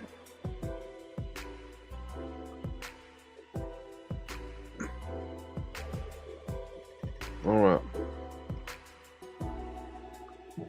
It's like synagogue of Satan. Yeah, kind of right. So right here, right, we gotta know. I know that works and tribulation and poverty, right? I don't know, like that. This is just such an old, not an old scripture, but this is scripture is relatively easy to understand. It's pretty much, it just says that it talks about us pretty much here, right? Israel, and he says he knows our works, the captivity things we go through, our poverty, but thou art rich. Why? Because we have the kingdom of God in our inheritance, right? For those that keep the laws, statutes, and commandments. And now he knows the blasphemy of those of them that say they are Jews, but are not, but are the synagogue of Satan. That could be, that's referring to it on twofold. Those of us that claim that we keep the laws, statutes, and commandments, and those damn heathens that say that they are us, but they're not, because those are the ones that are going to be made to bow down on our feet, as we see in Revelation 3:9, right? It talks about the same thing, and it says that those folks are going to be made to bow down at our feet. Our own people are not going to be made to bow down at our feet. Those folks are just gonna get destroyed. Mm-hmm. Go to 3:9 too, because it says the same thing. John. 3:9. Right. It says, See? yep. It says, "Behold, I will make them of the synagogue of Satan, which say they are Jews, and are not, but do lie. Behold, I will make them to come and worship before thy feet, and to know that I am that I have loved thee." So basically, it's just a runoff of 2:9 and everything. It's just basically saying that these people that are over there, they're trying to be us. God, You know, right? I And that's mean, a it's clear and indication. that's who the world looks to. They look to them people as the as a chosen people. But God. we know nothing can be further from the truth. Because you know that we're not going to be worshiping at the feet of our own brothers. This is not talking about us. So you know that here in this instance, what it is literally talking about other people that have stolen our identity, claiming that they are Jews, but they are not, right? Most High is going to snatch that identity from them, going to put it back on the correct folks, which are us, the ones that look like the Most High, right, with their afros, and the bronze skin, right? He's going to take that and then he's going to say what to them? He's going to make them know that guess what? That we are the ones that the Most High loves, right? We're the ones that Hamashiach loves, right? We're the bride. We're Israel. Not them fake ass heathens that are over there claiming to be us. They're soon going to be, exposed with their, homosexuality that they openly expose. That they have like more than 250,000, in the Holy Land. Saying more than 250,000 of attendance to some gigantic fag party, every year. Come on, man. How you gonna have that in the Holy Land? That's just the utmost of amount of disrespect and wickedness. And they got these folks, that's why they call themselves Israelis instead of Israelites, right? Saying Israelis, they're just inhabitants of the land, where Israelites, us, we are descendants from the land, descendants from Jacob. That land originally belongs to us. That's right. Hey, write the scripture down, y'all, because this is a precept to 2:9 and 3:9. Jeremiah 16:19. It says, "O Lord, my strength and fortress, and my refuge in the day of affliction. The Gentiles shall come unto thee from the ends of the earth, and they shall say, Surely our fathers have inherited lies, vanity, and things wherein there is no profit." So they're gonna have to bow down. It's gonna come a time where they're gonna have to bow. They're gonna have to acknowledge whether they want to or not. That's just the straight up truth. Like I said, man. So, sister, I hope that answered your question. You got any more questions? Any more questions, comments, and concerns in the chat? Israel, if not, I'll give you guys a couple of more minutes.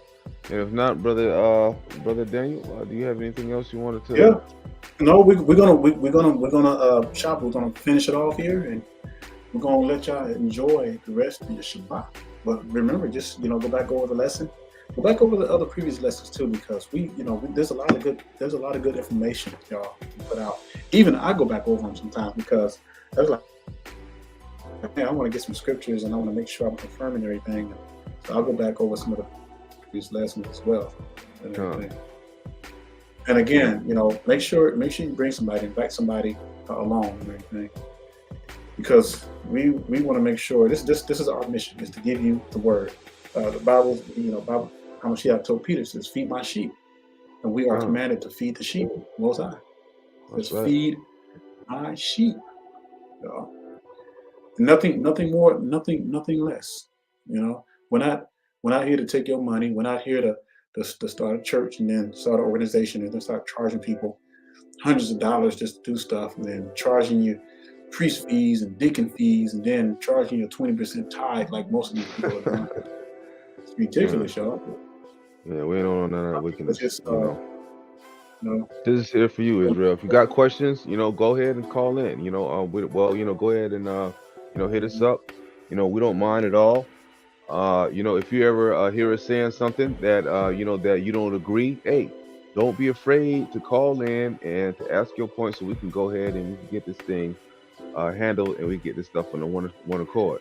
On the Shabbat is okay You with got you. Let's a go for question it. here. It says, Sure. lady manager. It says on the Shabbat. Hey, brother, can you bring up that verse where Hamashiach was in the corn? Was in the cornfield on the Shabbat day, where they were when the Uh, boys were in the cornfield? It says on the Shabbat, is it okay if we took, if we took a walk, not exercising, but just to get out while listening to the Bible? Of course, absolutely. There's absolutely nothing wrong with that. Now, in fact, Hamashiach spent most of his time out in nature on the Shabbat. uh, You know, so yeah, that's perfectly uh, fine. You know, let me get- just can't cook. You just can't cook on the Shabbat. You know, any kind of labor or anything like that. But if you're out exercising, I'm sorry, you're out walking, not exercising, but walking in nature and everything. You know, that is fine. And if you go back to I think there was a lesson we did, and we talked about in Jubilees. Was it Jubilees? Oh yeah, Jubilees. The things that you can do and not do on the Shabbat. All right. All right. So here it is, right here, verse chapter 12, Matthew chapter 12, and let's look at verse 1. It says, at that time, Mashiach went on the Shabbat day through the corn, and his disciples were in hunger, and began to pluck the ears of the corn and to eat. Now, I'm just want to go and see what these stupid Pharisees try to accuse him of. He says, but when the Pharisees saw it, they said unto him, behold, thy disciples do that which is not lawful to do upon the Shabbat, on the Shabbat day. And you see, this is again talking about this subject about Satan. See how Satan will try to inflame the law, to try to make it something that is not. Let me repeat that again. What the Pharisees was accusing him of. It says, but when the Pharisees saw it, they said unto him, behold, thy disciples do that which is not lawful to do upon the Shabbat day. They wasn't breaking any laws. Then listen to what Mashiach says. He says, verse 3, he says, but he said unto them, have ye not read what David did when he was in hunger, and they that were with him, how he entered into the house of God and did eat the showbread, which was not lawful for him to eat, neither for them which were with him, but only for the priest. You know, so it's just like, okay, for example, let's say your brother or your sister car breaks down on the Shabbat. You're supposed to help your brother out. It's better to do good on the Shabbat than to do evil. But that's right. The only time that you can do that. Now, if y'all just trying to get together and y'all want to work on your car on the Shabbat day, no, that's a no-go. Nope. You know what I'm saying? Yeah, that's right, because you're doing stuff that's not for you're not helping the doggone a live animal or something that's stuck in the ditch, man. You're doing something for yourself that you're trying to you're trying to compare so you can, get your behind to the white man's job.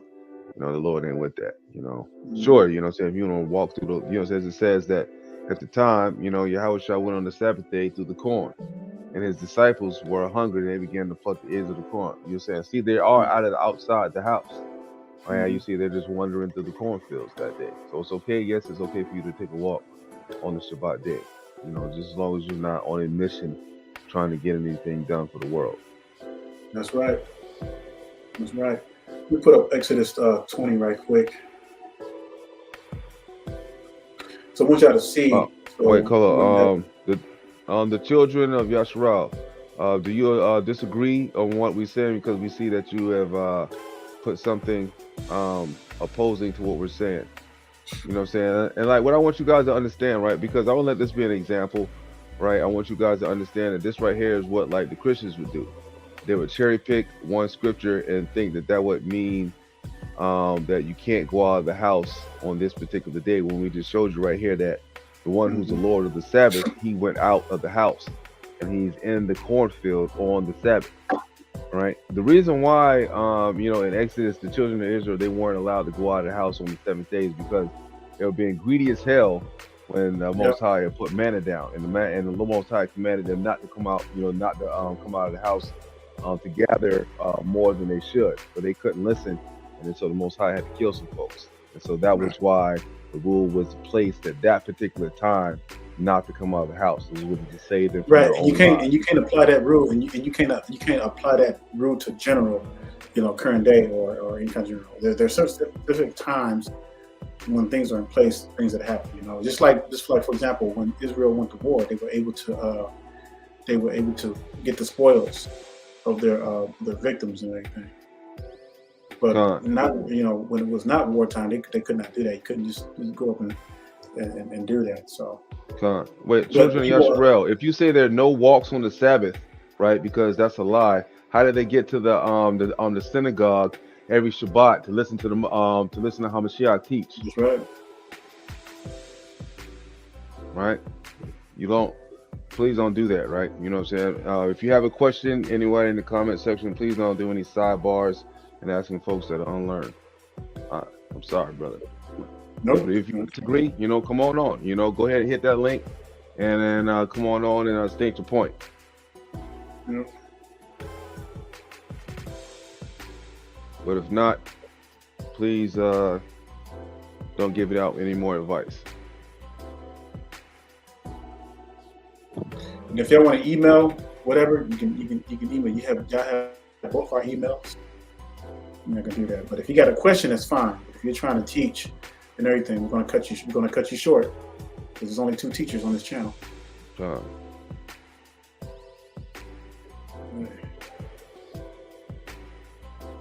That's a lot. They had to remember that. Okay. Says, can you tell me any scriptures about having multiple wives or about having one wife? All right. You want to handle that? Yeah. So there's certain situations. So let me go there. We'll go to the New Testament quick. Let me pull it up because it talks about a bishop having one wife. So when it's Give me a second. All right, let's go to 1 Timothy. Let me go there right quick.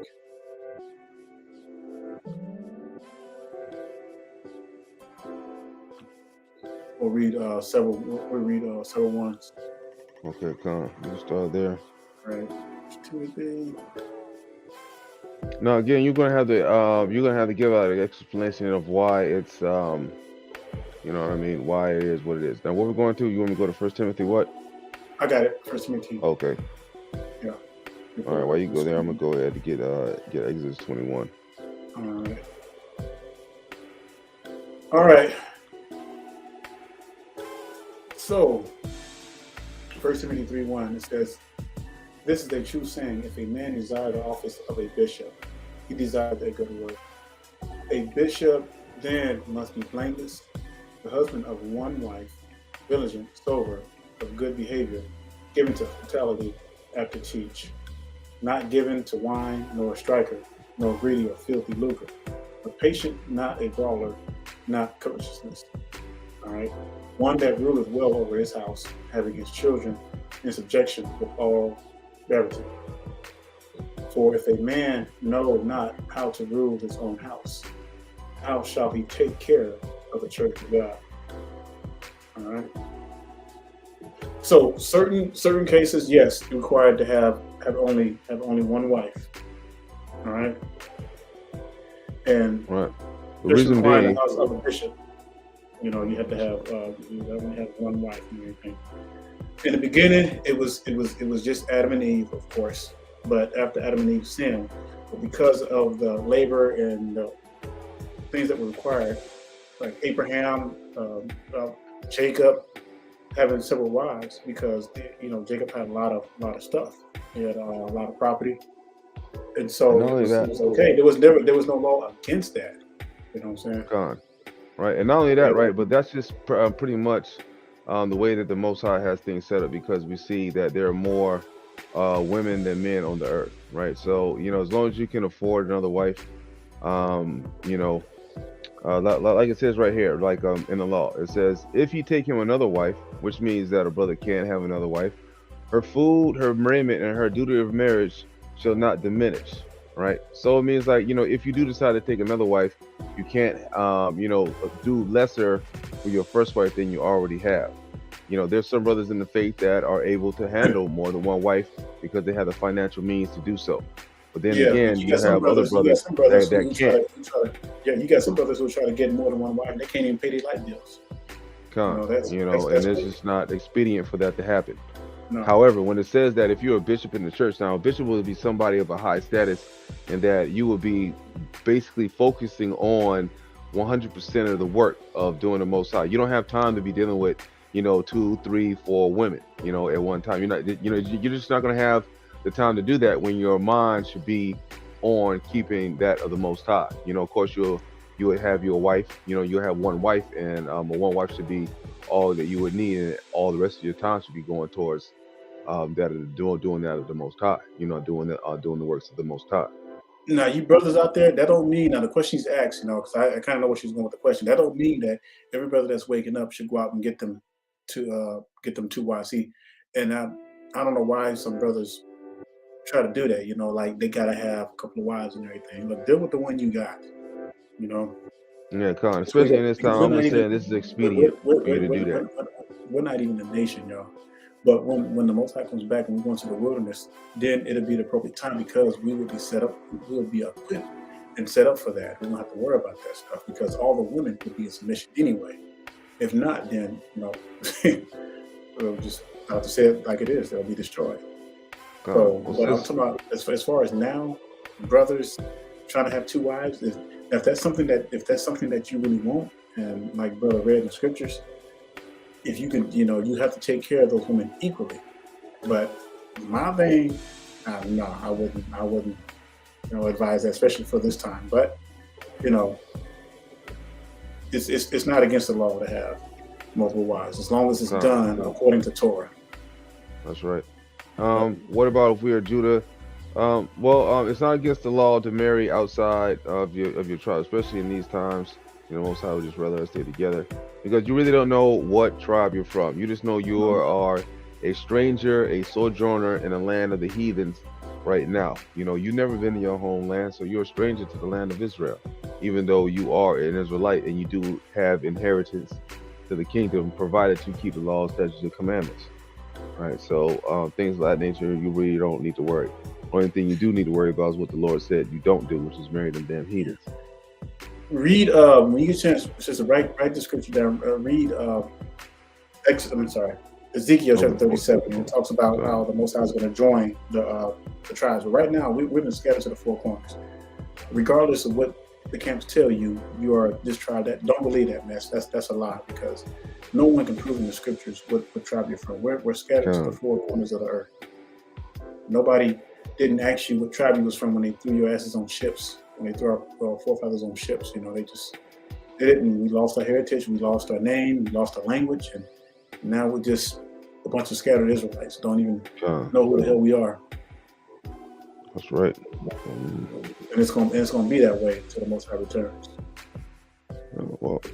And so it's like Brother Daniel was saying, and earlier, just what the whole lesson is just surrounded by that. These are just, don't let Satan put any doubt in your head. You know what I'm saying? Like, things you're worrying about, can you have more than one wife? I do understand that, but like, where's that question? Where's that coming from? You know what I'm saying? You got to ask yourself, like, what's the difference between a wife and a concubine?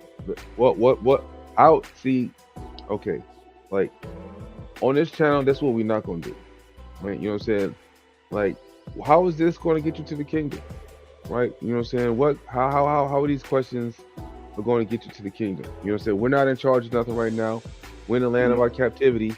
We ain't going to have a damn concubine, even if you, if we wanted one, you know what I'm saying? Which would be most likely a servant which would be most likely the wife's servant is most likely a concubine and things of that nature that we have going on. But no, you know what I'm saying?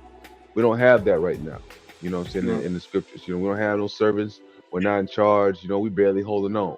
We don't have no virgin sisters. I just don't even want to get on that kind of stuff because I'll get aggravated. Yeah. Hey, look, we want y'all to ask questions, but some questions, y'all, it's just ridiculous, because really it's not. It's just one of them oxymoron things where it's like we already know. You got some brothers that that will try to, try this stuff. But, we are a people without a name, without a country, without a army, and so forth. So when that time comes, when that's set up in the wilderness, it's going to be perfect. It's going to be perfect. You ain't got to worry about brothers going off. You ain't got to worry about this and that. You ain't got to worry about brothers mistreating their wives, whether they have 3 wives, 10 wives, or whatever. You ain't gonna have to worry about nobody mistreating their spouses. Con. Because Hamashiach's going to be there. He's going to be in charge. All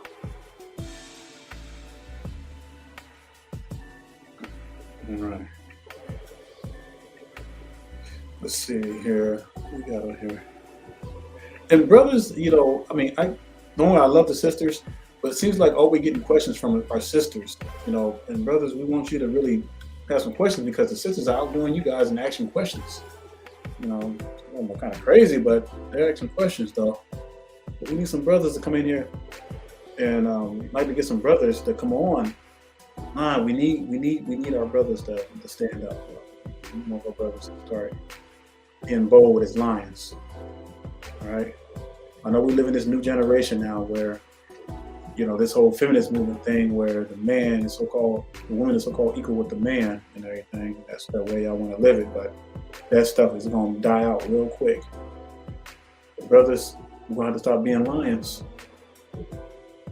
Okay. Con. It's the reason for the question is because I want to make the right decision.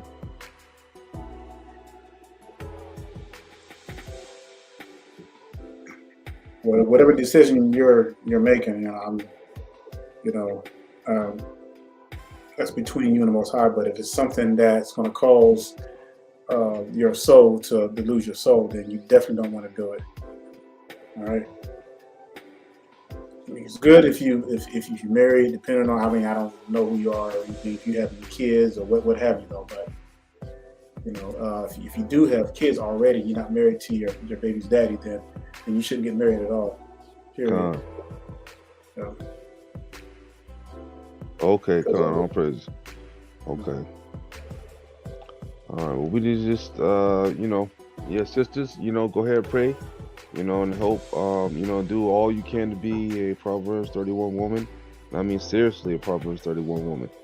Yeah. If you have any kind of, rebellion in your heart, remember that's Satan on you, right? That's them demons on you. You gotta get that up off you, because you gotta realize that we all have to be tried through the fire. Right, just like we go back to the beginning and saying. Yeah. And brothers and sisters, especially the sisters, don't be offended. This is just tough love, And we want to see our people make it. We're tired of seeing all the wickedness that's taking place. And I get it, I get it. We've been dealt a bad hand. And this was 70 years in the making. So this stuff didn't just happen overnight. Women just didn't get pregnant overnight and then just say, hey, raise these children by myself. There's a process that took place to get the men out the home, and that process led to another process, and that process so forth, which caused our people to just go totally backward. Because if you look at the 60s, the 50s, it's like we didn't have the issues that we're having now. There wasn't an issue. Our people wanted to stay with their own people, and if a woman got pregnant out of wedlock, it was rare, y'all. It was very rare, and they weren't about to get no abortion.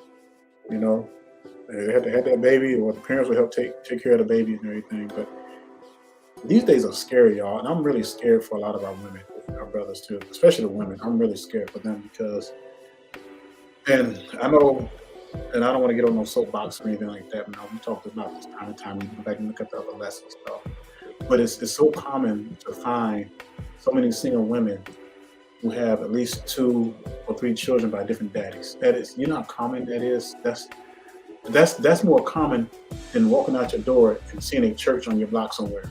Because there's like 10 churches in like a square foot mile. We had churches all over the place. That's how common it is with, unfortunately, with a lot of our sisters. And it's just, man, I hate that, y'all. But it is what it is. And going forward, we're going to have to repent, and we'll have to make some adjustments. your true repentance means turning away, so you can't go forward with it. You're going to have to repent and look to the elders for guidance until the Most High comes back. Yeah, That's the only way we're going to reverse this thing. that's right. Back in the day, you know, they Yeah, would they send a would. pregnant to a relative out of town because they would be so ashamed about it. Nowadays, you know, our people, we run around proud and happy. You know, that we done had a Hmm. baby out of wedlock like it was something to Yeah, be praised. You don't even yeah, know that you done brought yeah. that sin into the world It's just on amazing. some wickedness. Yeah, it's just amazing how backwards we went. It seemed like we were closer to the Most High back then, even though we, we caught up in Christianity. But it seems like we had values. It seemed like we had standards. I grew up in a time where you can walk at your house and leave your door unlocked. Nobody wouldn't come in or steal anything. Uh, so if you got any other questions, Israel, or anything like that, I see you, brother. Albert, can you guys explain? There's nothing to explain there, brother. Let me see. Genesis 22:14, I believe. And Abraham called the name of that place Jehovah Jireh, and it is said to this day, in the mount of the Lord it shall be seen. Okay. I don't know what there's really explained there. I don't know what you're talking about. Maybe you can you know, explain further and maybe write Brother Daniel myself an email. Maybe saying, you know, more clearly what you're talking about. We'll appreciate that. Okay. All right. Okay, so now I see. Okay, so the father was abusive, abusive verbally and physically. I couldn't stay.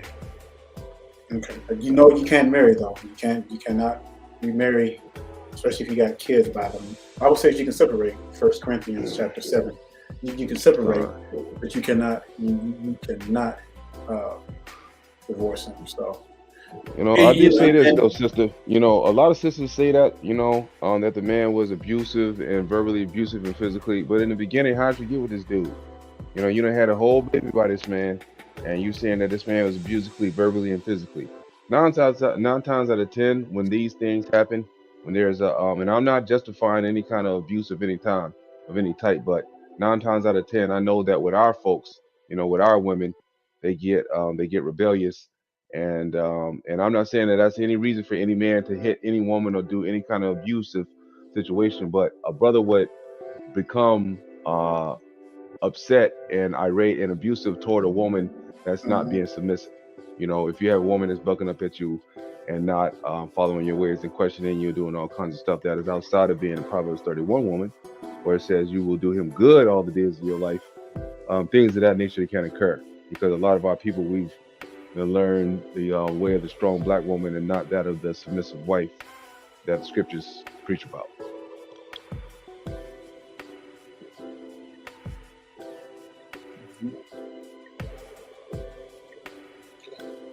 what's this right here? Hold up. Be right back. It says, Shalom, brothers. I agreed with the study you guys did 2 weeks about the sun. It's throughout the Old Testament. However, can you guys explain Genesis 22:14? So let's go there right quick. I'm going to pull up that scripture.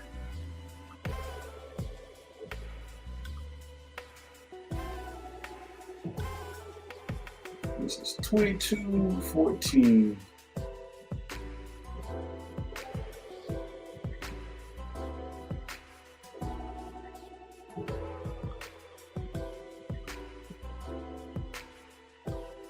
All right, I'll pull this up right quick.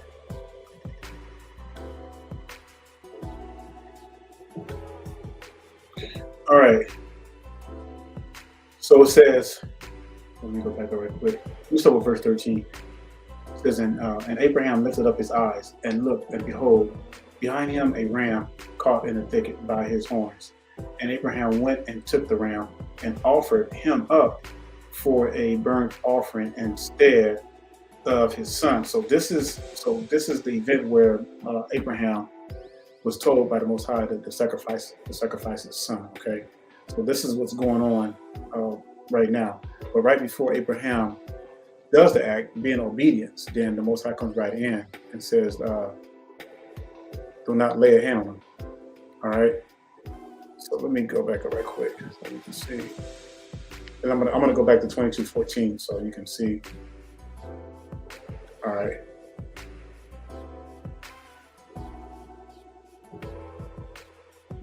All right, so let's start with verse 9, and then we're going to read all the way to 14. It says, and they came to the place You know, which we did a God. whole lesson on this last week. The same Yeah, thing. I'm just starting I from verse mean, 9 because I want to explain to them what they mean. They're trying to say explain 22:14, but you have to read up. You have to read up from 9 to see what's going on before you can explain verse 14. So Genesis 22:9 it says, and they came to the place which God had told of him, and Abraham built an altar there, and laid the wood in the order, and bound Isaac his son, and laid him on the altar. So this was the test. This was a test directly from the Most High. All right, verse 10.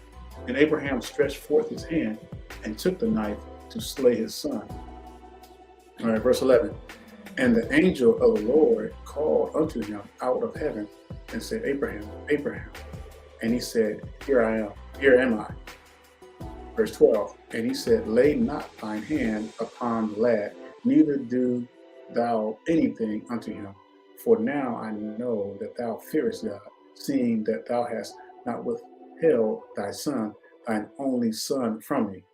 So, just like it oh, says I right see what here, he's saying. this was a true test. What was going to happen? And Abraham was going to obey the Most High. And Abraham lifted up his eyes and looked, and behold, behind him a ram caught in a thicket. By his horns, the Most High sent the ram. And Okay. Abraham went and took the ram and offered him up for a burnt offering in the stead of his son. Now, verse 14 is what he's wanting to know. Okay, Explain. I see what you're saying, Omac. Okay, I see what you're saying, Omac. Khan, now you gotta remember now, even when we showed you about the song that was being sung in Exodus, about our deliverance, right? That you got to see that that the most that we know about the Most High God that sits on the throne, right? The Ancient of Days, and we know that about the God of Israel, who is our God personally, right? Who has also led Abraham, you know what I'm saying? Because he's led all our seed lines. Like they all know about Hamashiach, who's the God of here, right? And we also have the Most High God, which is the absolute highest, which is who we go through Hamashiach to serve. You know what I'm Yep. saying? Because we can't, you know what I'm saying? There's never no direct line from man to God the highest. You know what I'm saying? That's just not how it works. There's always been an intermediary. Just like it says all the way back in Corinthians, how there's what? There's the Most High, then there's Hamashiach, then there's man, then there's woman. That's just the order that it's always been in from the beginning to the end. Yep. Did that answer your question, brother? Oh, Matt? All right. Well, no, we're not supposed to mix fabrics. If you can find things that are that are according to the law, then sure. But at certain times, let's say if you can't, the best thing that you can do is just ask the Lord for forgiveness. Like I said, this is why we need Hamashiach, right? This is exactly why we need Hamashiach, because we can't be absolutely perfect living in the land of and these heathen, but we have to do the best of our ability to practice and rehearse these laws, statutes, and commandments that we shall receive salvation. Faith, hope. Write these scriptures down. Write down. I want you to just homework read the book of Exodus. We talked about this in a couple of other lessons. Start with Exodus 25. Start with Exodus 25 all the way to 37. Well, no, 35 is good because it's going to tell you what stuff they could mix and what stuff not to mix. Everything from seeds, from fabrics, and this right here also shows you that we are not to mix with the heathen nations. It's the same thing. So can't mix anything, and that's how all this stuff. And see, and that's another. Now we on this subject, how Satan does stuff. Most High said here, Satan came and planted thorns. What are those thorns? And how did all these breeds come about? Just like a dog. There was only one breed of dog at one time. That was a wolf. And now a wolf, all these other dogs are just breeds, different breeds, hundreds of thousands of breeds of dogs, from one wolf. So that's the result of mixing. That was one of the reasons why the Most High destroyed these people in the flood, because part of it was mixing, tampering with creation and everything. Okay. So like brother O, just like I was saying, man, like I hope you understand that that we know about the God of, the God of Israel, right? The God of Abraham, but we also know about the Most High, who we worship all together through Hamashiach. Okay, so it's not like, what I'm saying, like we're singing songs, but we're also singing songs like all the things that we're doing is in glory to the Most High God Himself, with His Son at our lead. You know what I'm saying? It's like we're the son of His army. You know what I'm saying? I mean, like we're Hamashiach's army, right? And then with us together, we're all serving the Most High God, the Ancient of Days. Like the Ancient of Days. But like Hamashiach is the head of us. You understand? Like Hamashiach is the one that has our lead. He's the one that's going to be picking whether or not which ones of us are going to be staying, because He's going to be the one that's over us. While meanwhile, the Most High God, the Ancient of Days, is over Hamashiach, and so forth and so on. All right. So that's why it's imperative and important that we do what we're supposed to be doing, because every time one of us is doing something wicked, man, we making Hamashiach look bad, because He done chose us as a nation. So He done chose us as a nation of special people to be unto the Lord God, but we can't be making Hamashiach look bad in the eyes of the Lord by doing all this wickedness, which is why folks have got to get destroyed at the end of the day. You know what I'm saying? Because we just can't be wearing the name of the Lord and being wicked as hell.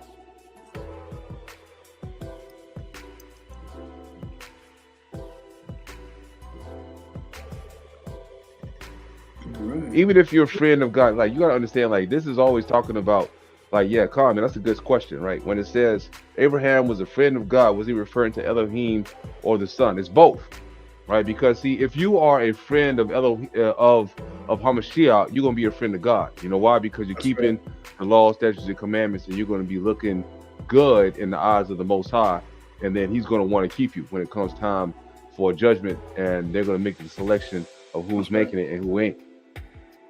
All right. So it's kind of always like a double thing when you're reading there. So you got to understand that they're also they're one, as in one mind frame, as in whatever Most High wants, whatever the Ancient of Days wants, Hamashiach gonna do. Hell or high water, ain't no ends or buts about it. He's always gonna obey the Father. So if we're obeying the Son, we're inherently doing exactly what we're supposed to be doing to look good in the eyes of the Most High God. You see what I'm saying? Through His Son, and through His Son's blood, as He died for us to be able to repent. That's a great question, brother. Absolutely.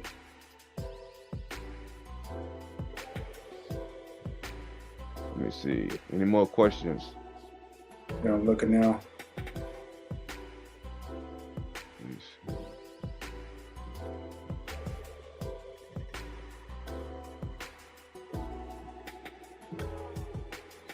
Yeah, and again, just like you said, y'all, just go back and look at all those lessons, and we're gonna have a bunch of them because we do these every Friday week. So and we go for a while. All right.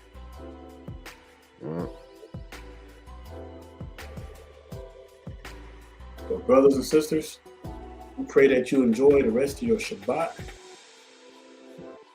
and we look forward to the day when this is all over with. Look forward to the day where we can all be on one accord. I mean, I long for that day, and that's just crazy. But let's just continue to pray for one another. And Please smash the like button, right? Try to share so we can get the algorithm up. That That's way we right. can try to get more than, just a small group of people on one accord. We want to get as much people as we can on accord with the calendar, much people as we can, on board with the same message and the same doctrine, that we're going to be studying for week in and week out. So that way we can get closer to getting the hell up out of here.